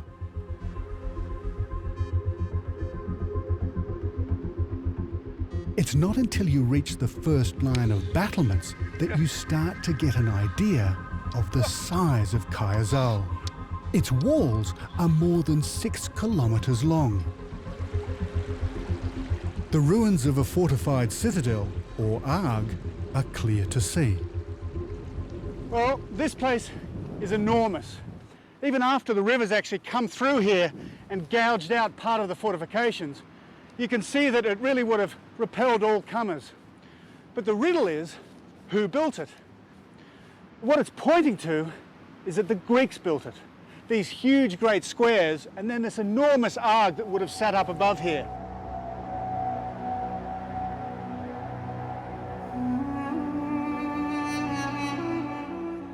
This site is so remote and hard to reach, it has never been excavated. So much of its story remains a mystery. Alexander's biographers tell us that more than 2,000 years ago, the Oxus and its tributary, the Kunduz, joined here and then parted again. Looking out, it's clear to see that even today only a narrow neck of sand separates the Kunduz from the Oxus. So Kazar was strategically built to keep watch over the two rivers, the delta and its approaches. But its layout and design suggest that this was once a bastioned Greek city. Walking across these ruins, I really get a sense of Alexander being here.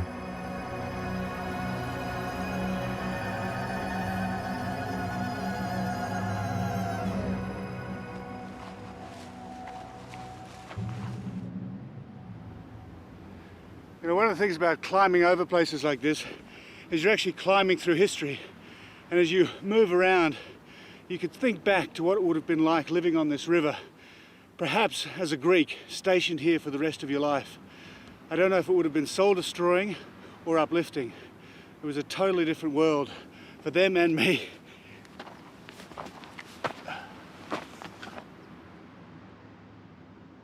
Greek sources tell us in the spring of 328 BC, Alexander's armies crossed the Kunduz and then the Oxus to try and put down a local rebellion. And the only place it's possible to cross the two rivers is right here at the ancient ford of Kazar.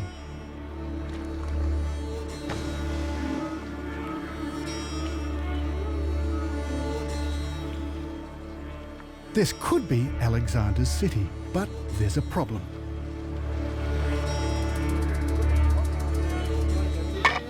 The surface pottery only dates back to a time 400 years after the arrival of Alexander. Yeah, I think so. It's for putting the wheat and rice. And the big pieces. Yeah, very big pieces. The truth about Kazar's origins must lie in the layers of archaeology deep beneath this citadel's massive foundations. I can't be sure if this was Alexandria on the Oxus, but there's no doubt that he would have left soldiers here to man this strategic passage and secure his supply route.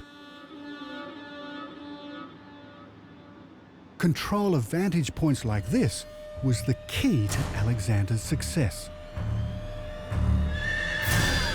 From here, he took the fight north across the rivers to suppress the fiercely independent Bactrian and Sogdian tribes. We're told Alexander had a fearsome army. There were 9 infantry units, amongst them thousands of archers and shield bearers, accompanied by over 4,000 cavalry. But to truly crush all resistance, he would have to do more than win battles. He had to maintain control of trade routes and waterways.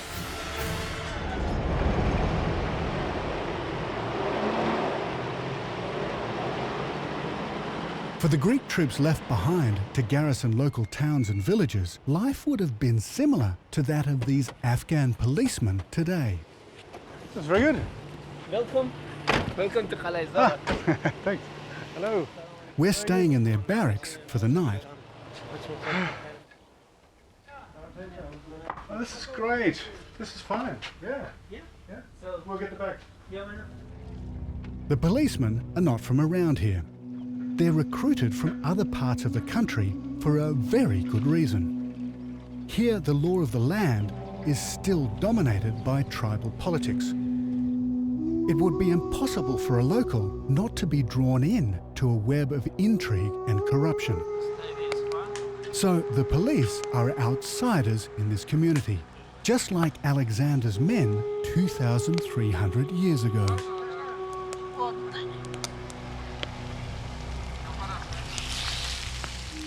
For the Greeks, it would have been a hand-to-mouth experience, stationed here at the end of their known world.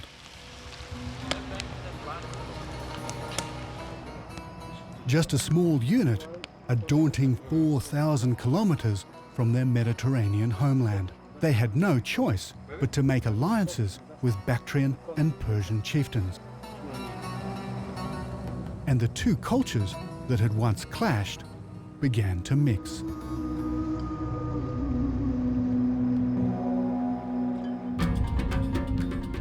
So far, we've followed the route of Alexander's army to Kazar. But I'm not sure that this little-known ruin could ever have been more than just a Greek garrison in Alexander's time. Now, I want to explore a place that's far more famous. It's a site called I-Khanum, an Arabic name meaning the city of Lady Moon. I-Khanum is the only ancient Greek metropolis ever discovered in Central Asia. It's a place many believe to be Alexandria on the Oxus, and it's right on the Afghan-Tajik border.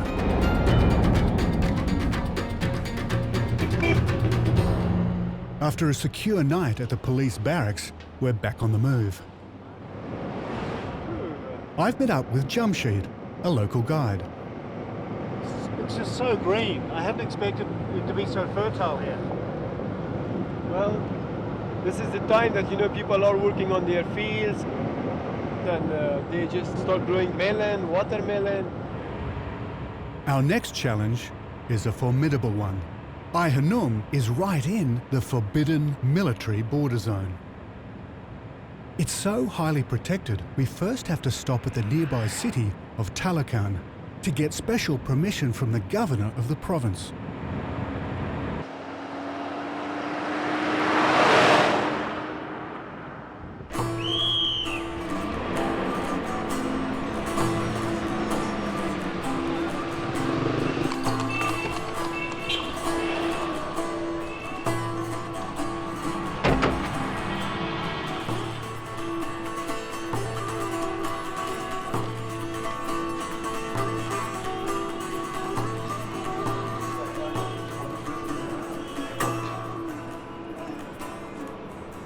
Good morning. Good morning. How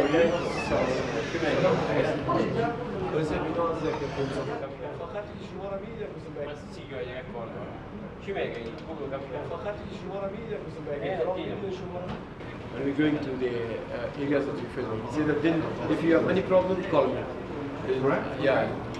The governor has actually had to go off. He's got a problem in a different part of the province. But he's told Jamshid that we can go up, but if we have a problem, then we should come back here and have tea with him. Trouble is, that's hours away. So we'll have to wing it a bit. We're going to get a letter of permission. We'll see how we go. The wheels of bureaucracy do turn, but at a leisurely Afghan pace.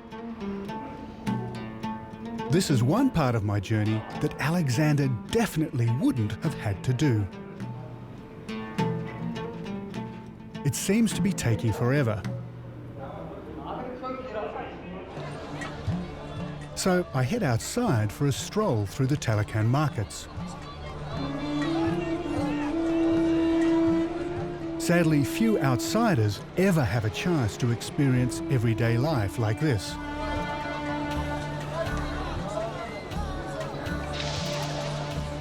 The threat of attack on Westerners makes it almost impossible.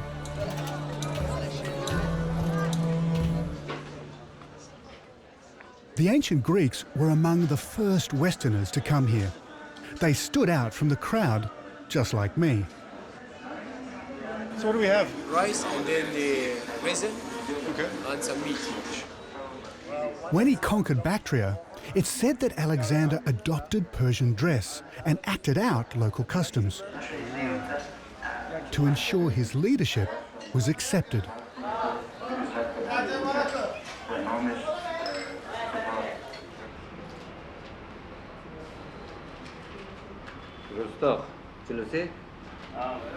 Okay, you have got our. Well done. Bunch We of need all papers. these? Yes, we need all police you traveling, we need one paper for the people. But so for the police and for the government. Police, Okay. government. Well done.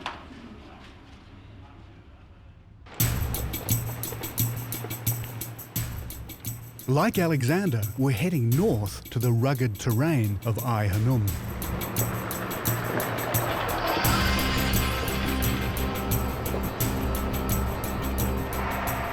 This is one of the poorest regions of Afghanistan. In this arid landscape, only the river valleys can sustain life. But we hit a major obstacle. The bridge across the river has been out since heavy floods almost a year ago.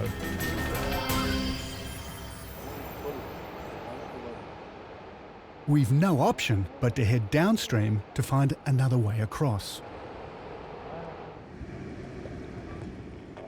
Just getting through the mud to the crossing point is a trial in itself.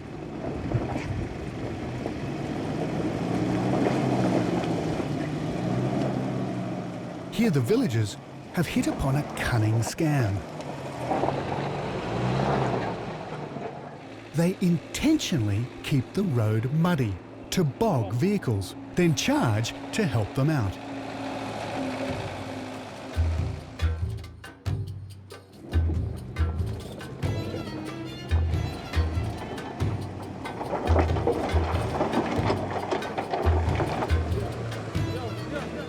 And since we're foreigners, the price goes up from $5 to $60.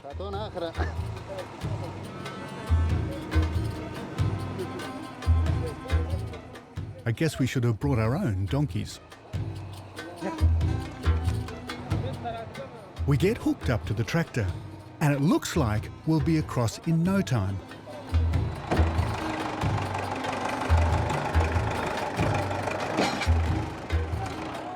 But we don't get very far for our money. So we resort to Plan B. The tractor driver guides us through,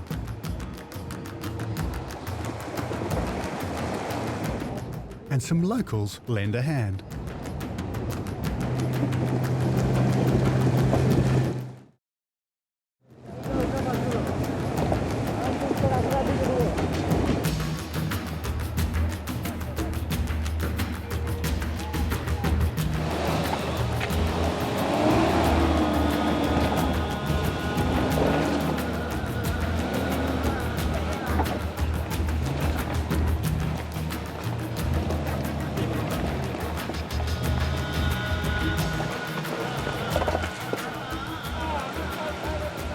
Jamshid's off-road driving skills get us safely back onto dry land.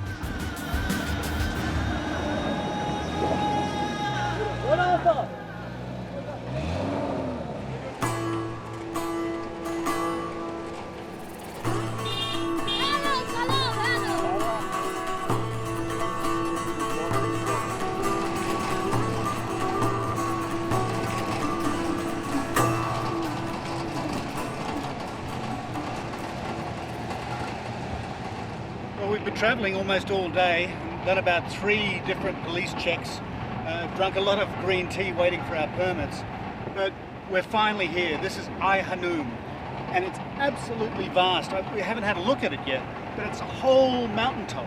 It just looks mind-blowing. The site was officially discovered by the Afghan king Muhammad Zahir Shah during a hunting expedition in 1961. And when French archaeologists began excavating, they found a sensational series of ruins that were unlike anything else in Central Asia.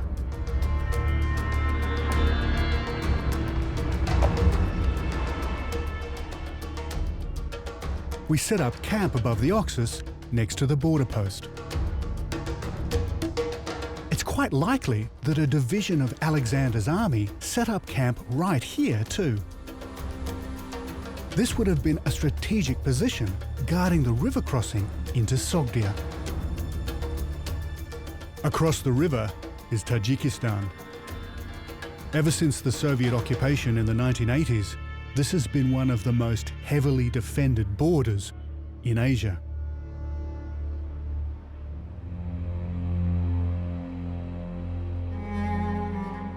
Next morning, we start to explore what remains of the city of I-Khanum.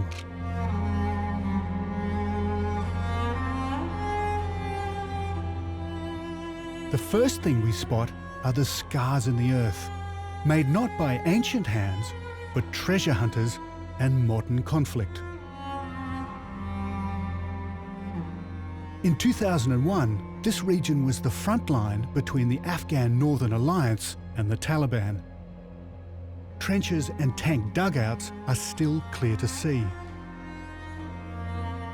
The Taliban never succeeded in taking northeastern Afghanistan. I-Khanum's ancient defences were too formidable. These ramparts seem just as impenetrable today as they would have been in ancient times. It looks like a barren borderland, but 2,000 years ago, this was a huge classical city. If you look closely, there's the imprint of magnificent structures all around. Well, I'm actually standing in a Greek amphitheatre. And in 250 BC, Greek plays were being performed here to crowds of up to 5,000 people. Behind me is what remains of I-Khanum, Lady Moon, a Greek city 4,000 kilometres from Athens. It's astonishing to think that all the way out here in Afghanistan, this was a Greek settlement.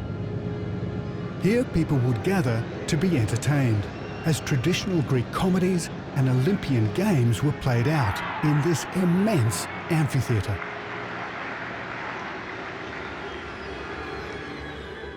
At its peak, 150 years after Alexander, I-Khanum would have had all the riches and infrastructure you'd find in the greatest Greek cities of Mediterranean Europe.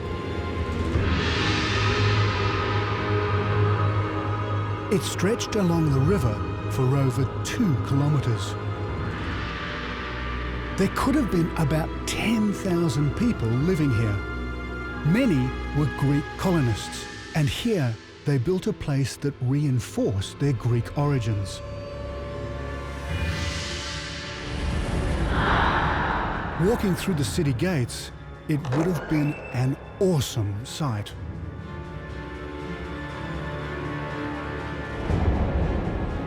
Beyond the ramshackle dwellings and large stately homes was a huge waterside palace.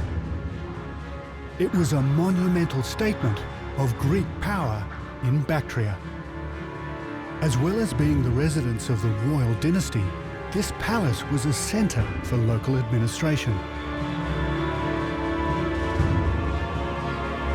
Further along the riverside was one of the largest gymnasiums of antiquity. Citizens of I-Khanum came here to exercise, in particular soldiers. Inside, they trained for public games. Competing against each other in wrestling and archery kept them in a state of constant readiness for battle. The temples of I-Khanum reveal that in this new city there was a fusion of Eastern and Western beliefs.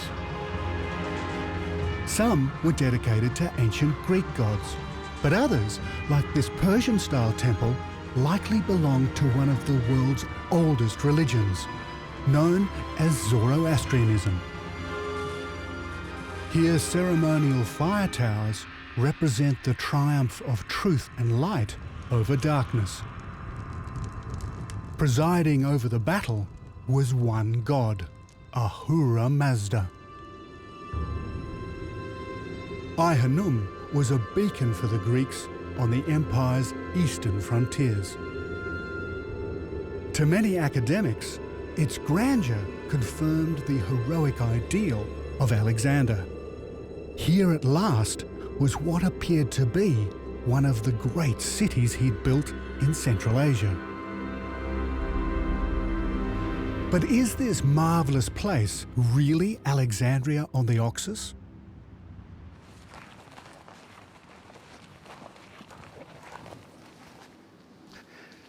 So here, in the only Greek city ever discovered in Central Asia, do we see the hand of Alexander?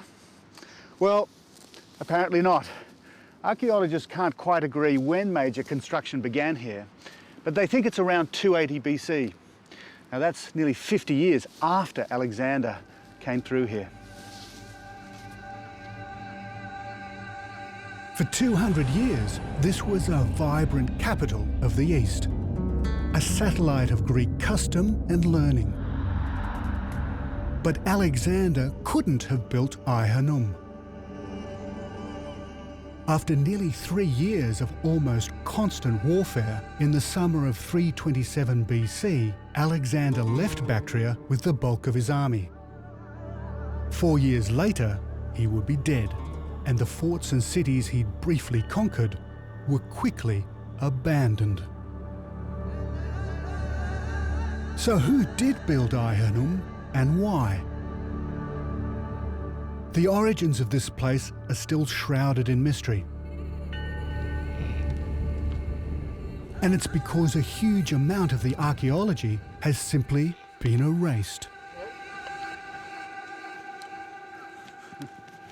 You know, every day in the fields outside I-Khanum, astounding discoveries are made by farmers like Khalil here. They find coins, they find gold, and sometimes even statues. But the great problem is, what does he do with it? Because in Afghanistan now, it's totally illegal to trade in antiquities. If he keeps them, he could be arrested. If he sells them, he could be arrested. But there's no agency at the moment that he can give them to where he knows that they are actually going to be held for the people of Afghanistan to view them. Until that day, it'll remain in the black market, and the treasures of Afghanistan will go across the borders into Pakistan and around the world. Some artifacts have survived the black market, and I've heard that a local chief has filled his tea house with artifacts from I-Khanum.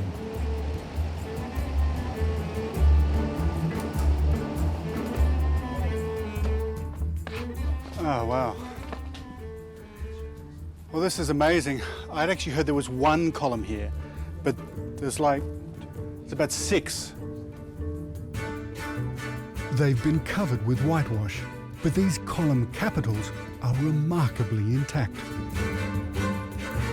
Carved out of local stone over 2,200 years ago, they are priceless. Well, the irony is that if the commander hadn't taken these away and he'd left them at I-Khanum, they probably would have disappeared. So at least they've been conserved. This has to be the most extraordinary tea house I've ever seen.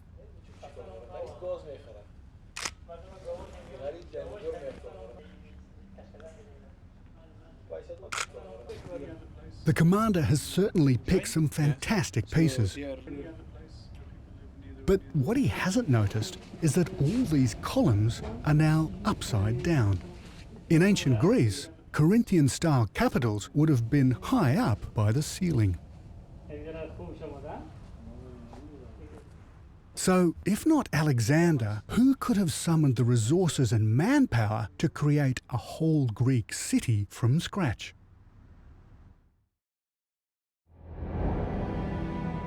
After Alexander died, at the age of just 33, his military commanders carved up the empire he'd created.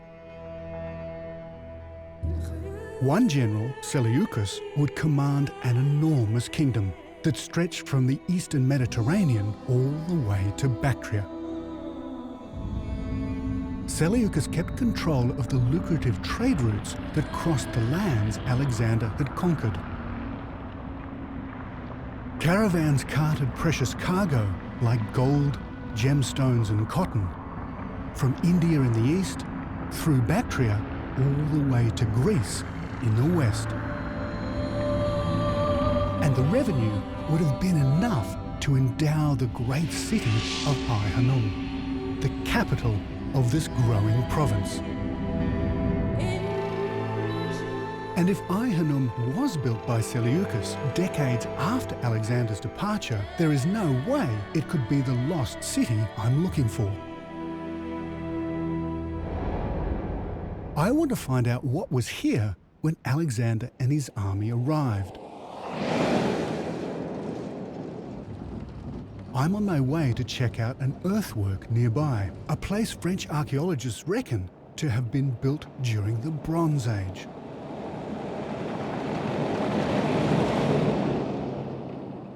And what I find is magnificent.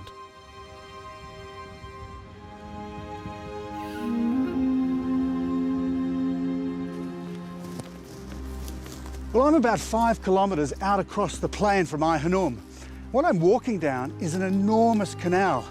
Now, this was dug by hand more than 2,000 years before Alexander the Great got here. Now, can you imagine how many people it would take to dig something like this? I mean, these walls are 50 feet high. This is not just nomadic horsemen who built this. This is a civilization that was advanced enough to actually employ the people to do it and then actually design this place. And it would have brought water right across the plain. It would have been an Eden here.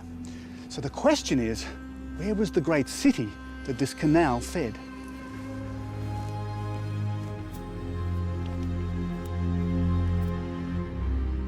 It's not only the canal that has changed.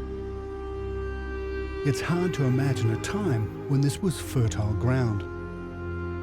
But once, the Oxus River followed a very different course than today. Signs are everywhere that in the Bronze Age, it flowed across the middle of this plain.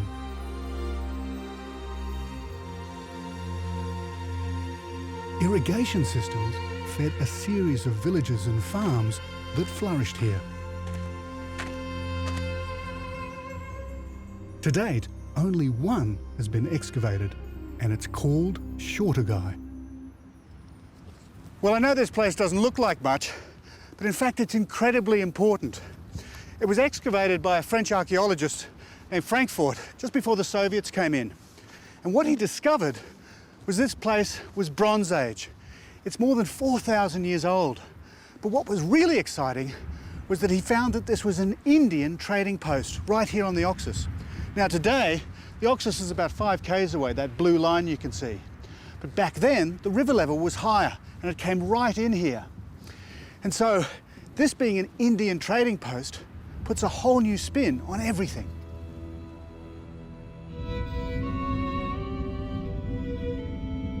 Long before I-Khanum was built by the Greeks, Bronze Age traders travelled all the way from the great cities of the Indus Valley in India. They came right across the Pamir Mountains by caravan, all the way to riverside outposts like Shortagai. They carried painted pottery, gold and bronzeware. It was not only goods that travelled on these routes, but people, ideas and spiritual beliefs. Russian historians think the plain surrounding I-Khanum could have been the birthplace of the prophet Zoroaster, making this the spiritual heartland of the revolutionary local religion, Zoroastrianism.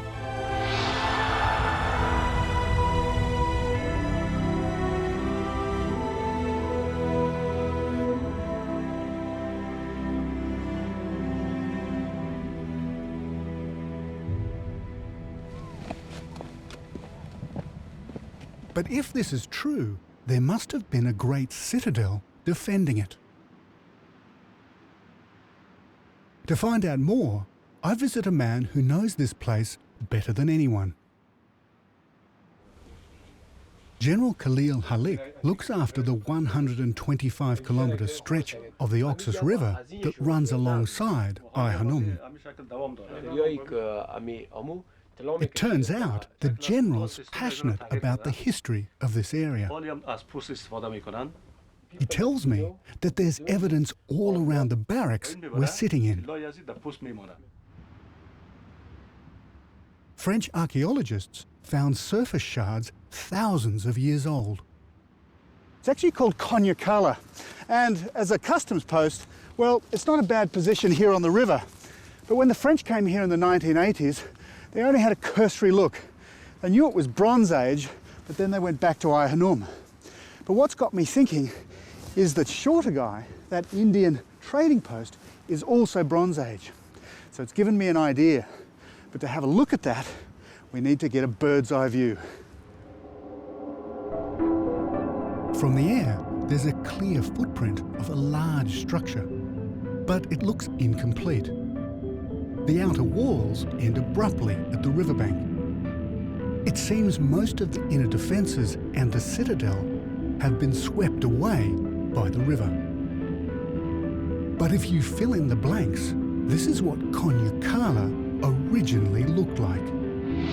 A huge Bronze Age fortified town, over 1 kilometre wide and 3 kilometres in circumference.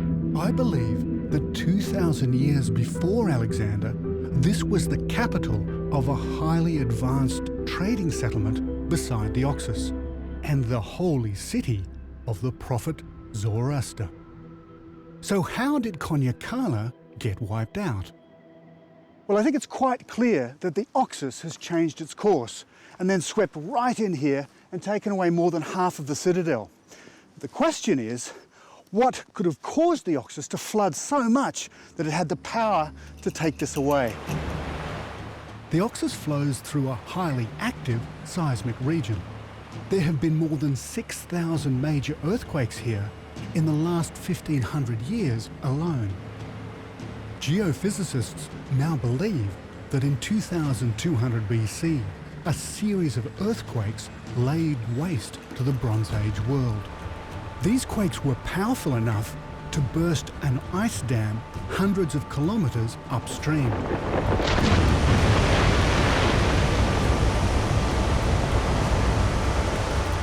Unleashing a huge torrent of water. So are we looking at the same event? Did a cataclysmic flood destroy this civilization as well? Well, the dates fit. 2200 BC, this citadel was probably here.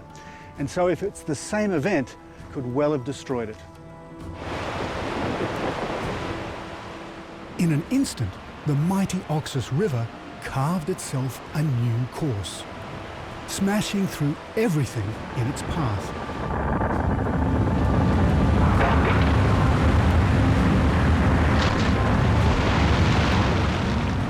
It ripped Conquest apart. By the time Alexander arrived, only a fragment of this ancient city remained. But it was still Zoroastrian holy ground. I believe Alexander conquered Conquest because of its spiritual and strategic importance. He then renamed it Alexandria on the Oxus. And 50 years later, his successors constructed their own sacred Greek city next to the old, the place we know today as I-Khanum, the city of Lady Moon.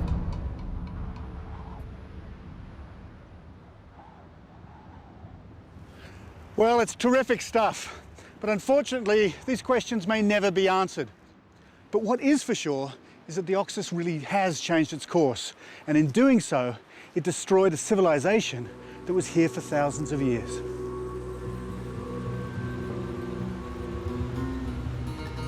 At last, I've started to unravel the mystery of Alexander's lost city. Through the ages, the legend of Alexander has become larger than life. His route was grueling, and the battles he fought were hard won. It's now clear to me that Alexander had neither the time nor the resources to build 16 cities along the way. Many of the cities he conquered were already highly advanced settlements when the Greeks arrived. When Alexander took over, these places were simply renamed in his honour. He did create his own forts and would have re-engineered city defences. But there's no sign of the great Alexandrian cities of legend, not even on the Oxus.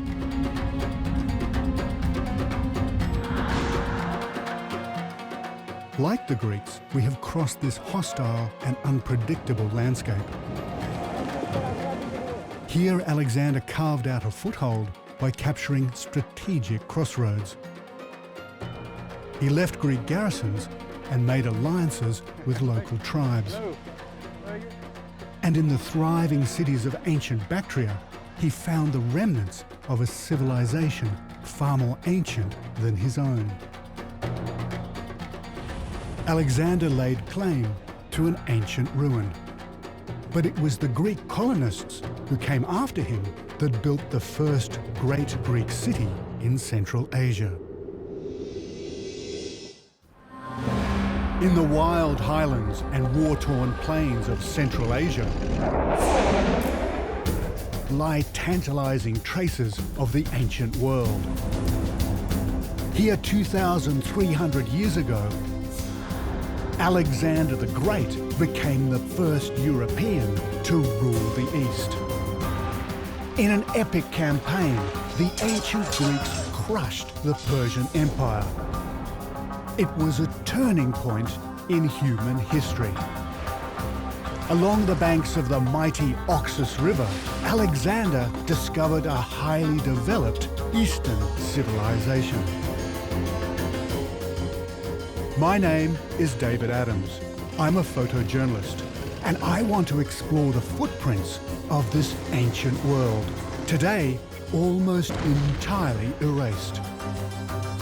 This is my quest for Alexander's lost world.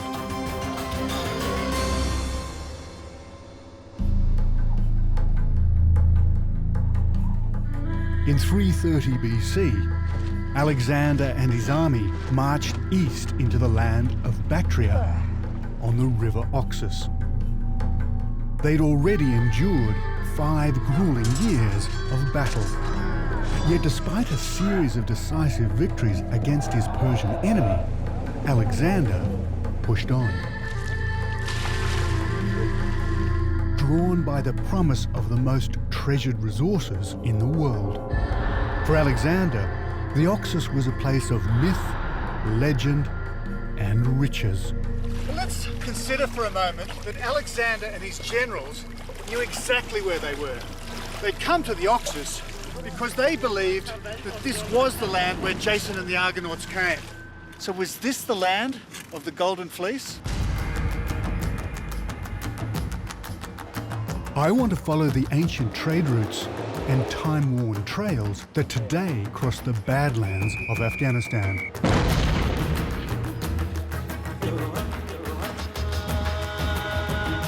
To discover the treasured resources the Greeks found in the East and took back to the West.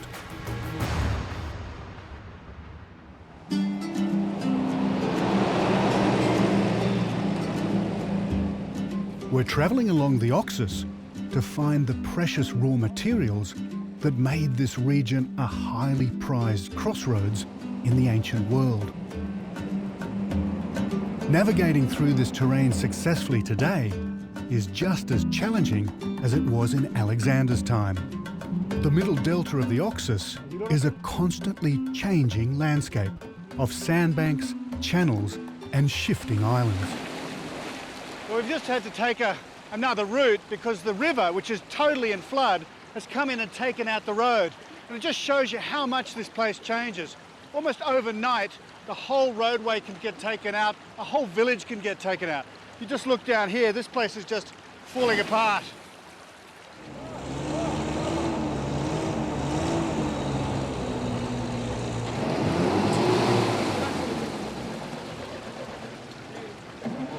No, he's just digging himself in too.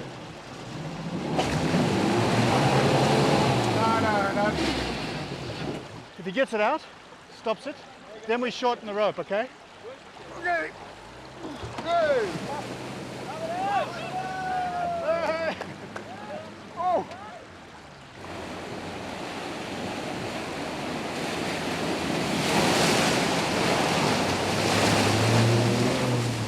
Yeah, very good.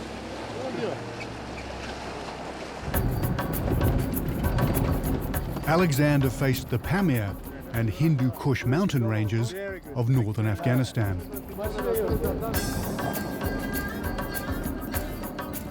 And just like the Greek regiments marching into the unknown 2,300 years ago, neither Jamshid or Habib, my guides, have ever travelled this route before. From now on, we have to rely only on my GPS and directions from locals.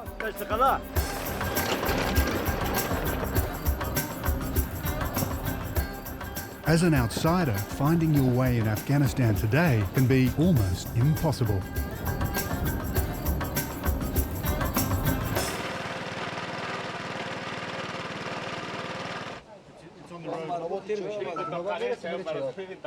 One of the problems is we're using maps made in the 1980s when the Soviet Union invaded Afghanistan, and the place names are very different now. The map has changed even more radically since the time of Alexander. The Greeks called the Hindu Kush mountain range the Caucasus. But today, the mountain range we call the Caucasus lies 2,500 kilometers northwest in the modern Republic of Georgia. It's this confusion of ancient and modern place names that has led many academics to assume that Alexander was at times hopelessly lost. I believe that far from being lost, Alexander knew exactly where he was. Accounts of explorers and ancient mariners stretch back into the mists of time. Alexander would have heard of the famous explorer Cyclax, whose journey in 515 BC took him from the Mediterranean to Afghanistan and beyond.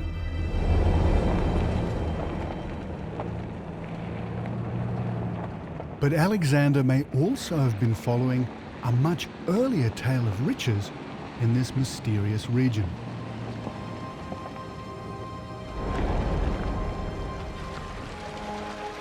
The myth of Jason and the Golden Fleece is perhaps the earliest account we have of a voyage to the east in search of treasure. Jason was undoubtedly one of Alexander's heroes. Buried deep in the legend is a whisper of truth. And there's an important link to Jason's story here in Afghanistan today.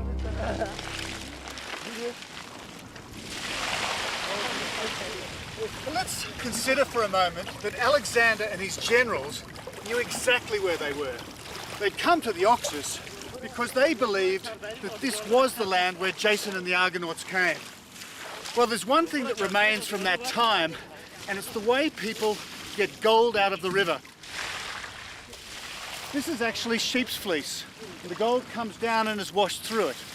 And when you pick it up, the fleece carries gold. So was this the land of the Golden Fleece?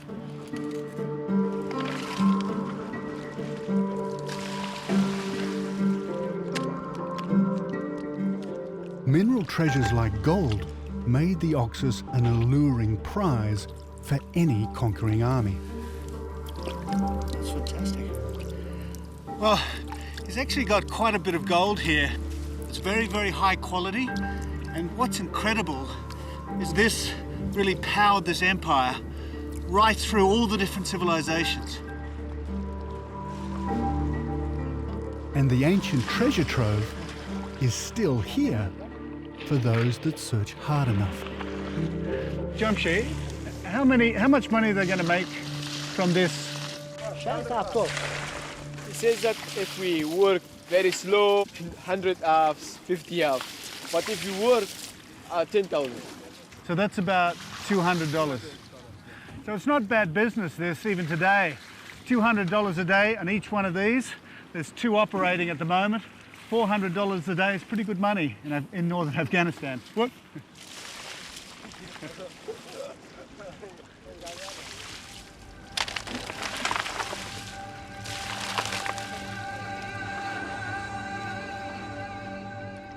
The Argonauts sailed from Greece to the land of the Golden Fleece.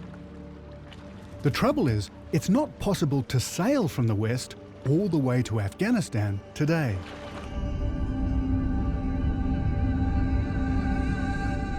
But at the end of the last ice age, around 14,000 years ago, the climate changed.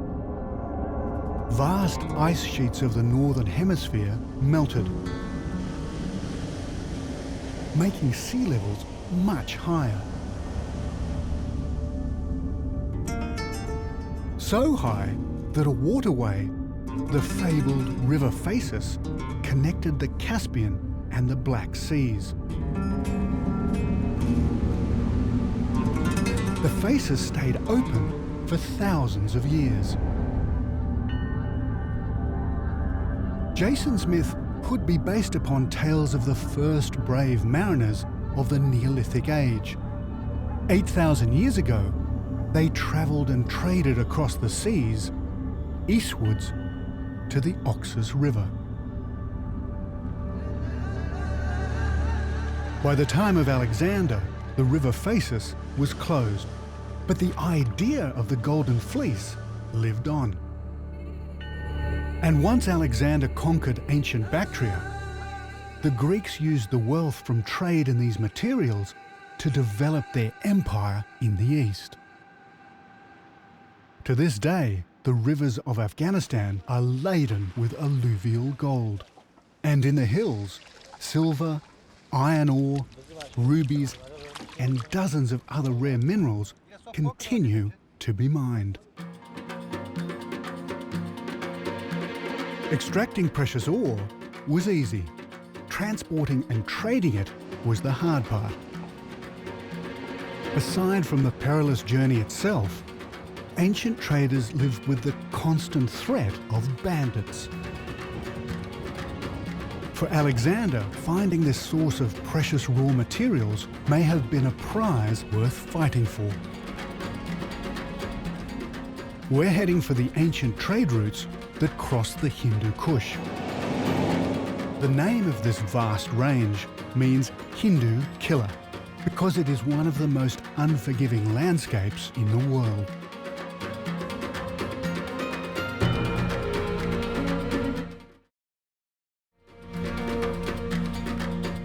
Today, these roads are used for opium smuggling. 70% of the world's supply comes from Afghanistan. Much of it is trafficked through here. This area has also recently seen Taliban activity. And even though I prefer to travel unarmed, Jamshid insists on borrowing a gun for this leg of the journey.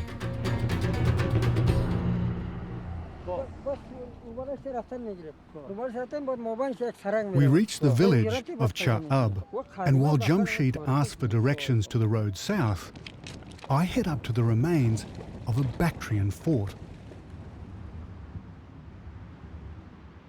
For Alexander's soldiers, left here to garrison this position, it must have been a lonely and forbidding place. Well, we're now heading into the mountains. We're about 40 kilometres from the Oxus. And these were fortresses, probably to secure trade or even a farming area. But we know this is a really ancient site because the French were here in the 70s. And they actually had a cursory look around and found some pottery. But from this point, further south, no archaeologist has had a look.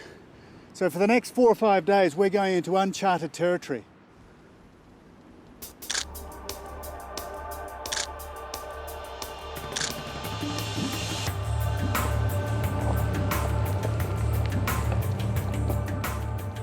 Like us, Alexander's regiments pushed on.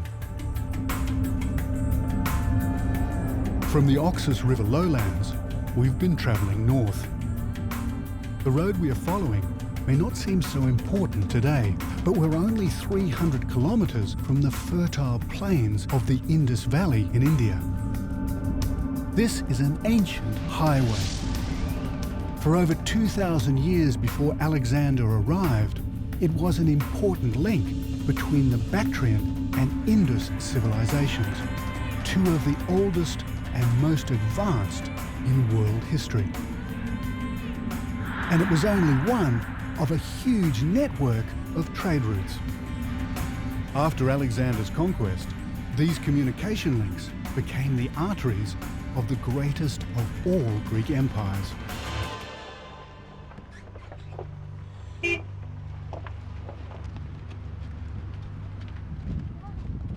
Nomadic people like the Kuchi have been transporting and trading goods and livestock along these same roads for millennia.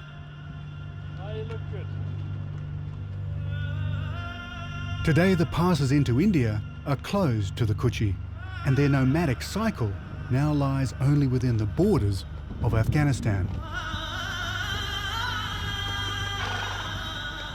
Life here today is more dangerous than ever.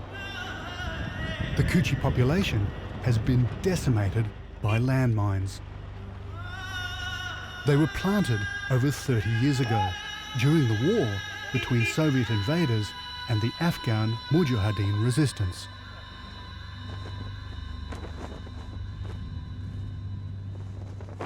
We've arranged to stop for the night at a Halo Trust landmine clearance camp. It's a UK charity that's systematically removing the millions of landmines in Afghanistan. The commander and his team have allowed me to watch them work. So you have to wear our helmets from here.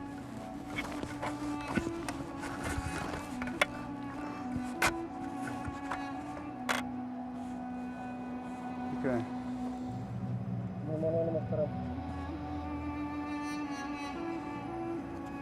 We're just signing and writing our blood group in case something does go wrong. They know what to pump into us. Thank you.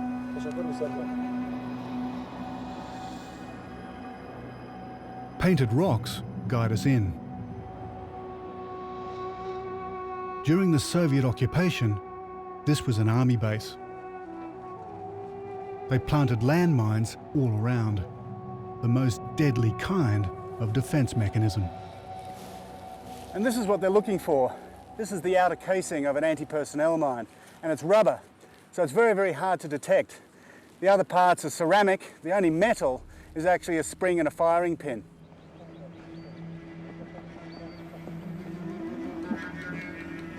To date, landmines have killed 76 local people. And 4 of the Halo Trust team have died just in the last few months.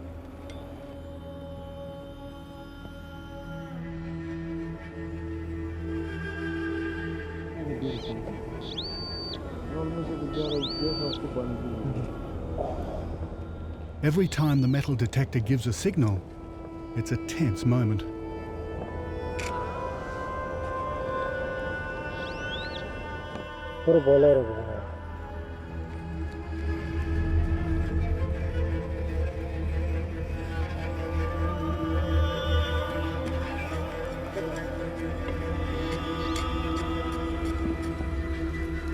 This is obviously a really delicate exercise, and I just can't believe how brave these guys are to do this every day. 5 in the morning till 12 in the afternoon, and all they do is dig up mines so people can come and plant their crops and actually have a normal life. It must be one of the most dangerous jobs in the world.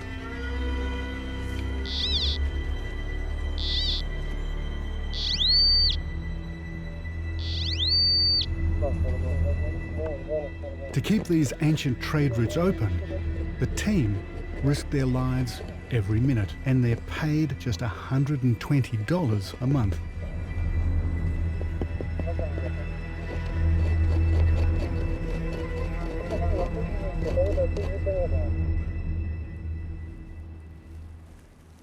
And this is the frustrating part.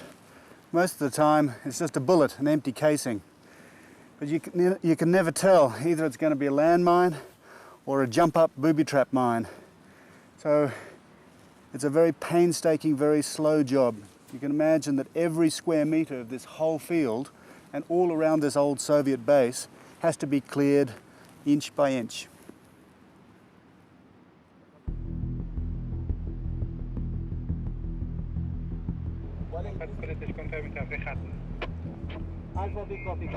The team have now found a mine.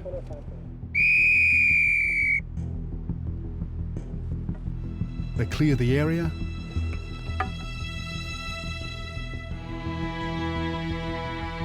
prepare an explosive,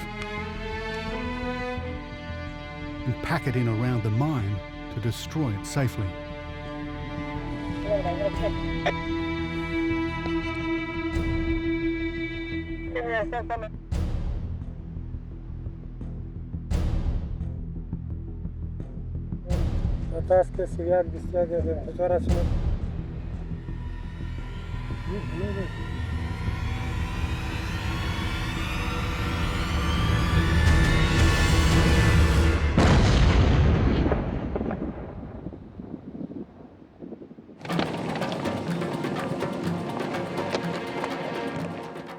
For me, the work of the Halo Trust is a sobering reminder of how perilous it can be exploring the past here in Afghanistan. Landmines are one hidden killer Alexander didn't have to look out for. But his crossing was far from easy. Ambushes and rock slides made every pass a potentially fatal trap. Now I want to find one of the most important treasures of the Oxus, a rare, semi-precious stone traded from here as far afield as ancient Egypt. But first, we have to cross what many call the Afghan Badlands, a realm so hostile that it was never tamed by Alexander. Even the Afghan government has very little control here. It's the stomping ground of the Islamic force, the Mujahideen. Not somewhere you want to get lost. And we need directions. Didn't know about that. Think this was going to happen? Is this the Kishim Road? Yes, this is so we go back that way. Where is the side of the bridge? In here, down. Ah! Yes.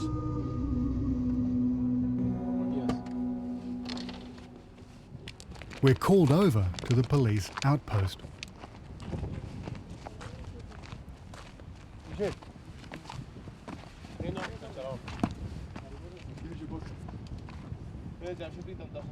Well, it looks like we're just being checked out because they weren't expecting anybody, particularly anybody like me, turning up right in the middle of nowhere.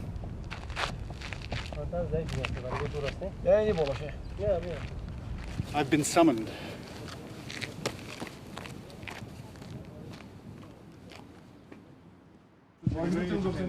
Yeah, he's a religious leader.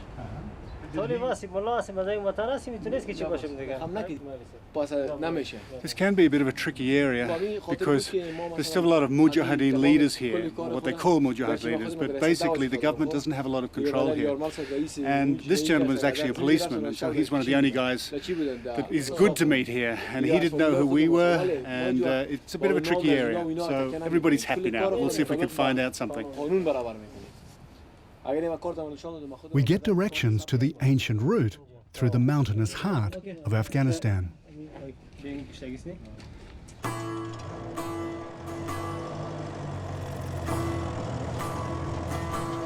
Across the Kocha, a tributary of the Oxus, we head north towards Faizabad, the mountain capital of Bactrian province. This is the only centre of any size for hundreds of kilometres. Faizabad's a raw frontier town. Today, the ancient trade routes carry opium to Tajikistan and Taliban fighters to the north.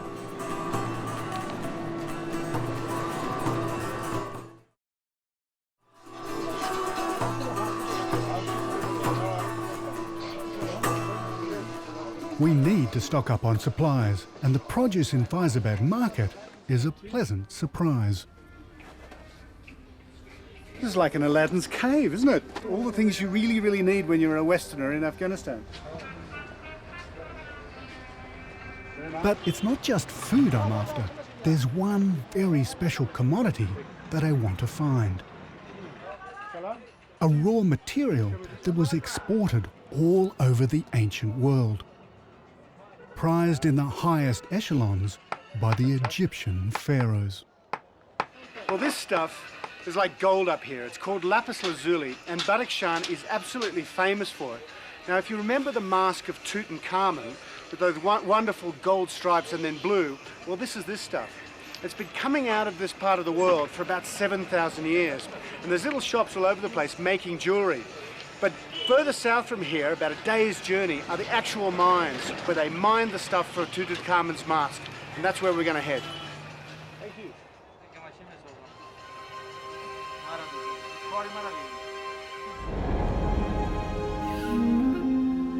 Tutankhamun is the most famous Egyptian king of all time. When he died 3,300 years ago, his mummy was adorned with an extravagant golden death mask. It's one of the most iconic symbols of ancient Egyptian craftsmanship in existence today. The long strips of blue stone are made of lapis, hand-cut and transported from the mines of ancient Bactria. Just like the conquering Greeks, I'm looking for the source of this treasure. And there's one place, high in the mountains, so rich in lapis, it's still mined today.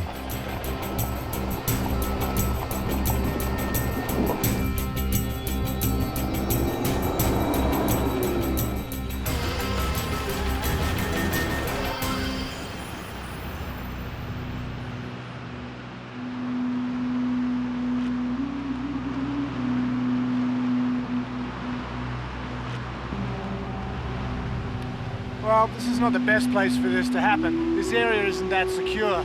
So it's about the worst place we actually want to be stopped and changing a puncher for 20 minutes.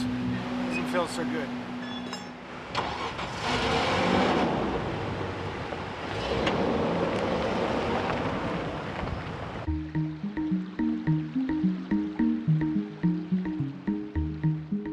The road we're on has to be one of the most isolated in the world.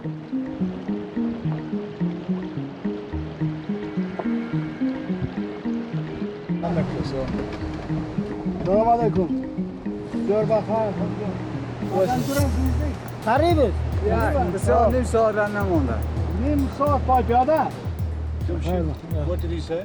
He said that it's half hour. Half hour. So very close. Yeah, very close.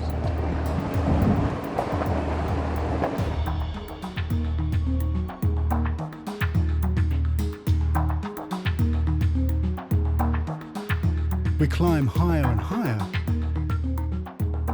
to the age-old mining settlement of Sarsang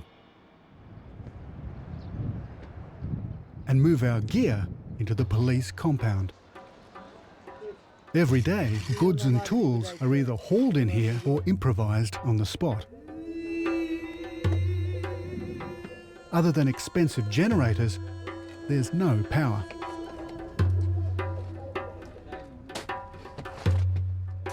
Outsiders here are rare. Foreign faces make people decidedly uneasy. The local commander has enough trouble keeping control of this remote outpost without having to look out for uninvited travellers.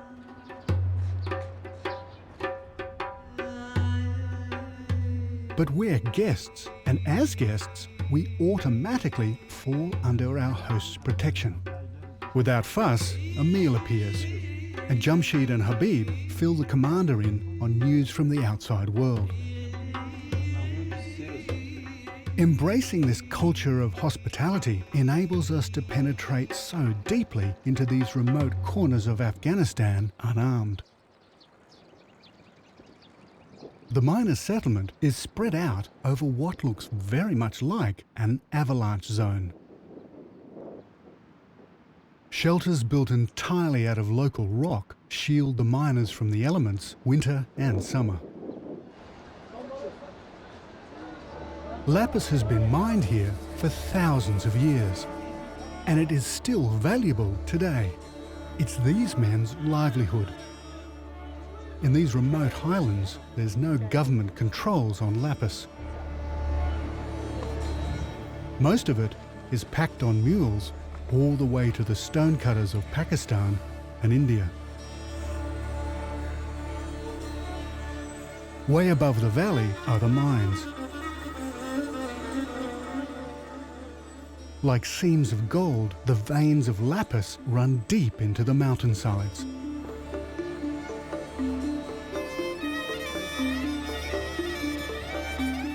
I walk with the light-headed effort of altitude and the promise of exploring the oldest continuously worked mine anywhere on Earth.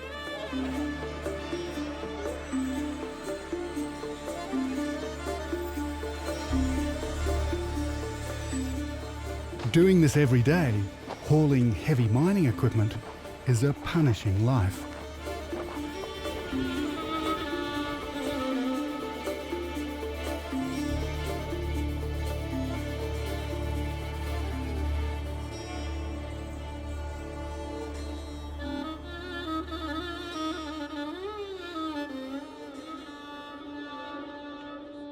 Well, we're at about 3,000 meters here, and it's cool inside the mine. There's a breeze coming out of here. It's much, much cooler than the 35 degrees outside. But what's incredible is this mine has been worked continuously for between 6,000 and 7,000 years, and this whole mountain is catacombed with little tunnels. And from here, the lapis has been taken right across the world, even to ancient Egypt.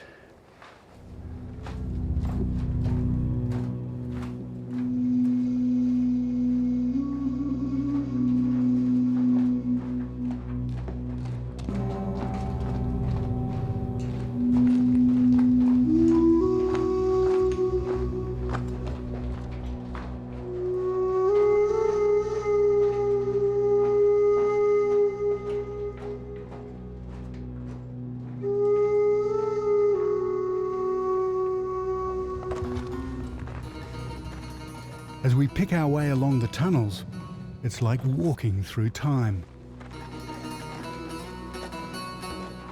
This is mine number 1, the oldest of all.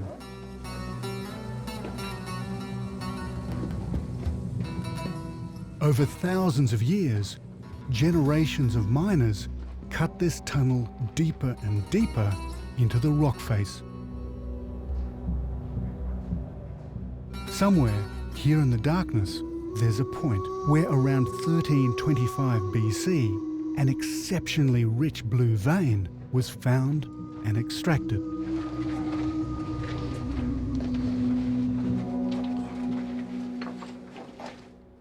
Well, this is what they're looking for. This is a whole scene through here. I don't really know the quality because obviously I'm not a gem expert, but you can see if I put some water on it, the blue really starts to come out. And it's just marvelous that nature makes this color. You know, nowhere else do you see a blue like that. Marvelous.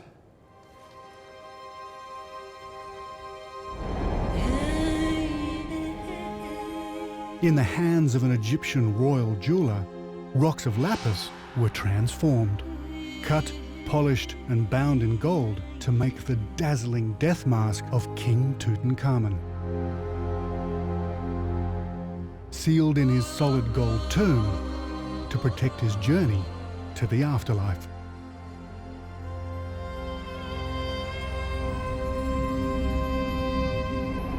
The riches of the Oxus tell the story of civilization's earliest beginnings. They reveal that long before Alexander, our world was far more connected than I'd ever realized. Luxury goods were loaded onto caravans and trading boats and transported. 300 kilometers to Harappa in the Indus Valley, 2,500 kilometers to Babylon in Mesopotamia, 3,800 kilometers to Thebes in ancient Egypt, and over 4,000 kilometers to Athens in Greece.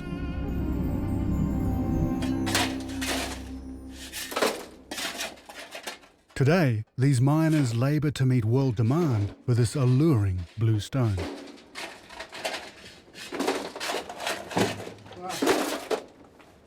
Salam. How are you?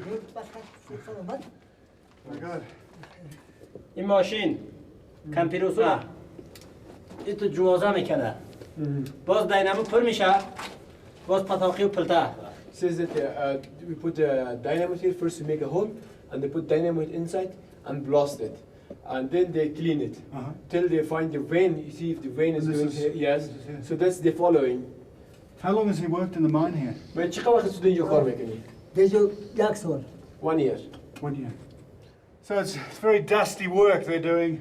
And the problem is, you never know where these veins go. It's like gold. And sometimes they get right on one like this, and then they can follow it. But a lot of the time they lose it, and they spend weeks and weeks trying to find them again. So sometimes work doesn't pay very well. Thank you.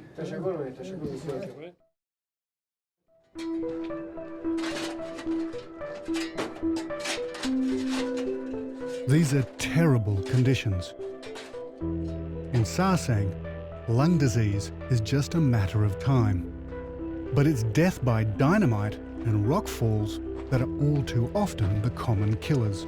This is one of the most seismically active regions on Earth. An earthquake could hit at any time. After each long shift, every miner lugs his treasure down the mountain, where middlemen and traders bid for the raw stone.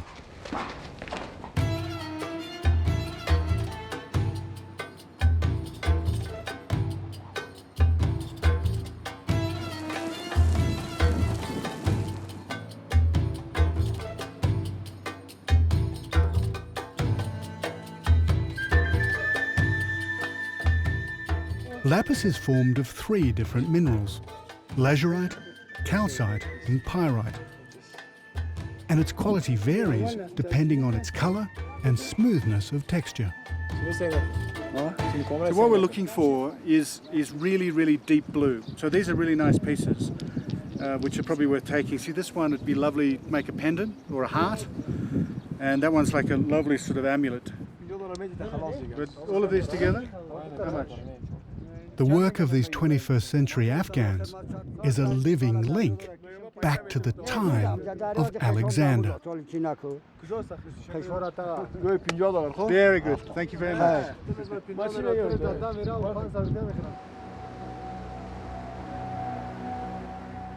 For the ancient Greeks, conquest and occupation began by controlling the mountain passes and the flow of trade. Alexander was undefeated in battle. And now he set his sights on a land with even more mineral wealth than Bactria. For the Greeks, India was the eastern edge of their known world. It was a mysterious and exotic source of untold riches: gold, textiles and precious minerals. And the mountain passes into India have hardly changed since Alexander passed through here almost 2,300 years ago. We've driven over 600 kilometres from the Oxus River Valley across some of the most rugged terrain in the world. The Wakhan Corridor is a 330-kilometre strip of land bordered by Tajikistan to the north and Pakistan to the south.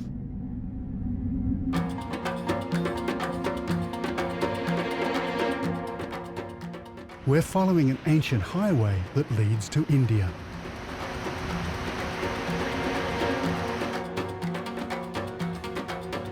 The Pamir mountain valleys are some of the highest on Earth.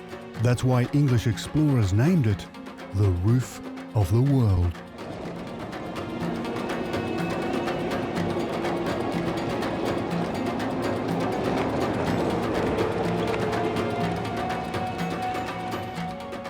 Ancient caravans would trek along these grueling crossroads between the east and west.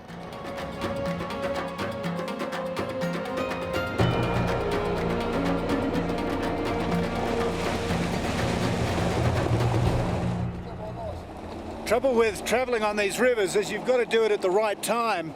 Otherwise, if there's too much water, you just can't get through. The next 4 or 5 k's, we've just got to go straight up the riverbed.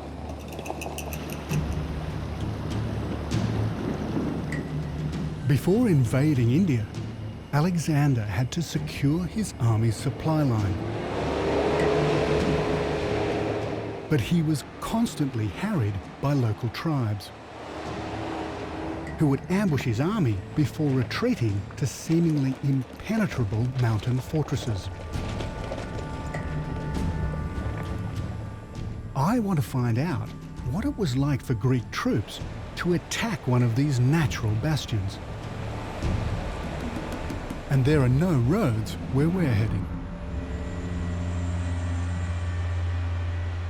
We cross the Oxus, where the Wakhan meets the Boragil Pass, into Pakistan and India beyond.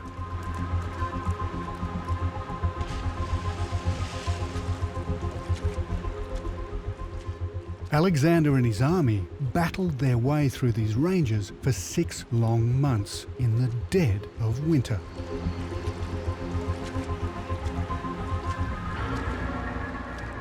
He is believed to have crossed from Afghanistan into India south of here. But I'm convinced over the months, Alexander would have split his army into different units to crush resistance along the strategic passes of this mountain corridor. Greek records tell us Alexander laid siege to one great fortified crag here in the Pamir. But dozens more must have gone unreported. And over 100 years ago, in 1904, an intrepid archaeologist explorer came here on Alexander's trail. His name was Aurel Stein.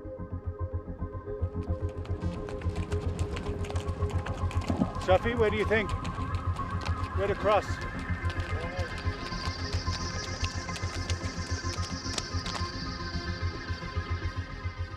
In spite of Stein's efforts, to date, the evidence of these remote citadels from Alexander's time is scant.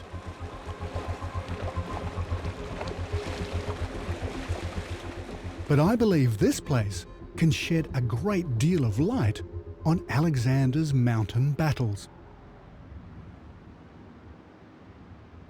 Built over 1,300 years ago by the Tibetans, this ruined fort is a monument to a lost chapter in history. The site of one of the most ruthless sieges ever to take place in these mountains. It's known as Kazar Fort, and it was just like the defences Alexander and his men would have come up against. Its story gives us an idea of the tactics that earned Alexander a reputation as the greatest besieger of all time.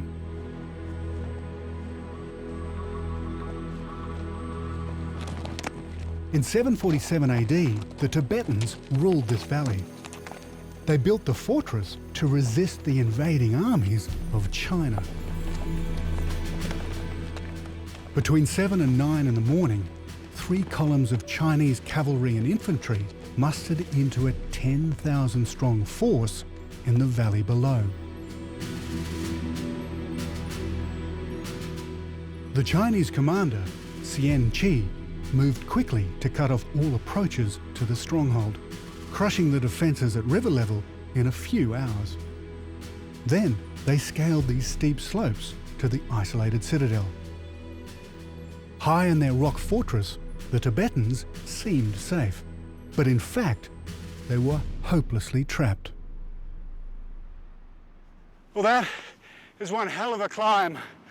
This citadel stands at about 4,200 metres, and our guides have just told me that we're the first Westerners that they know who've actually made it up here. It's an incredible place.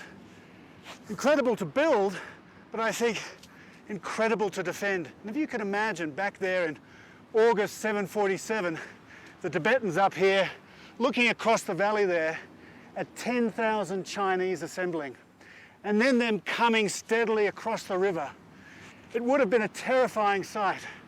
And knowing that they couldn't get out of here, it would have been one of the most frightening experiences.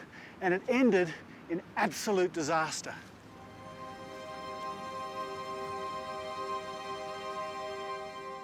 The Chinese experience here at Kazar gives us an insight into what the sieges of the Greeks would have been like. Their strategy just as devastating.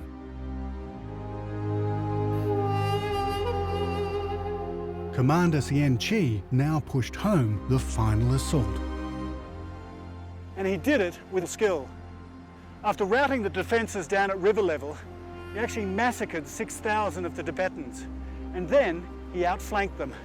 He came up these gullies, and then his men poured through that saddle. There was only about 1,000 Tibetans left here to guard the citadel, and they were overwhelmed. Only about 2,000 or 3,000 actually made it out, and they fled up the Baragul Pass into what is today Pakistan. It is one of the great defeats of military history, right here on the roof of the world.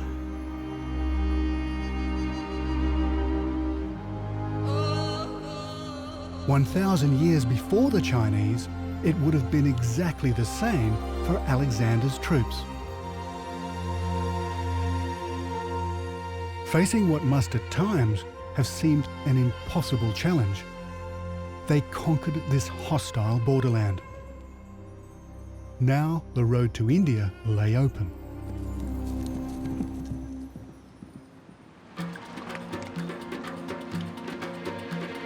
Ancient legends had told of the riches of the East, and Alexander turned myth into reality.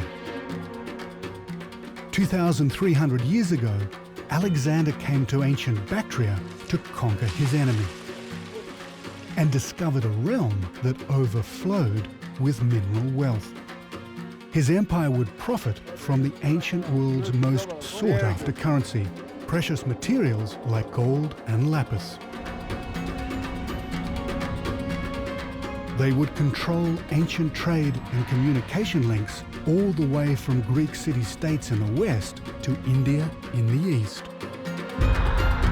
Alexander's success in far-flung lands transformed the Greek Empire and changed our world forever.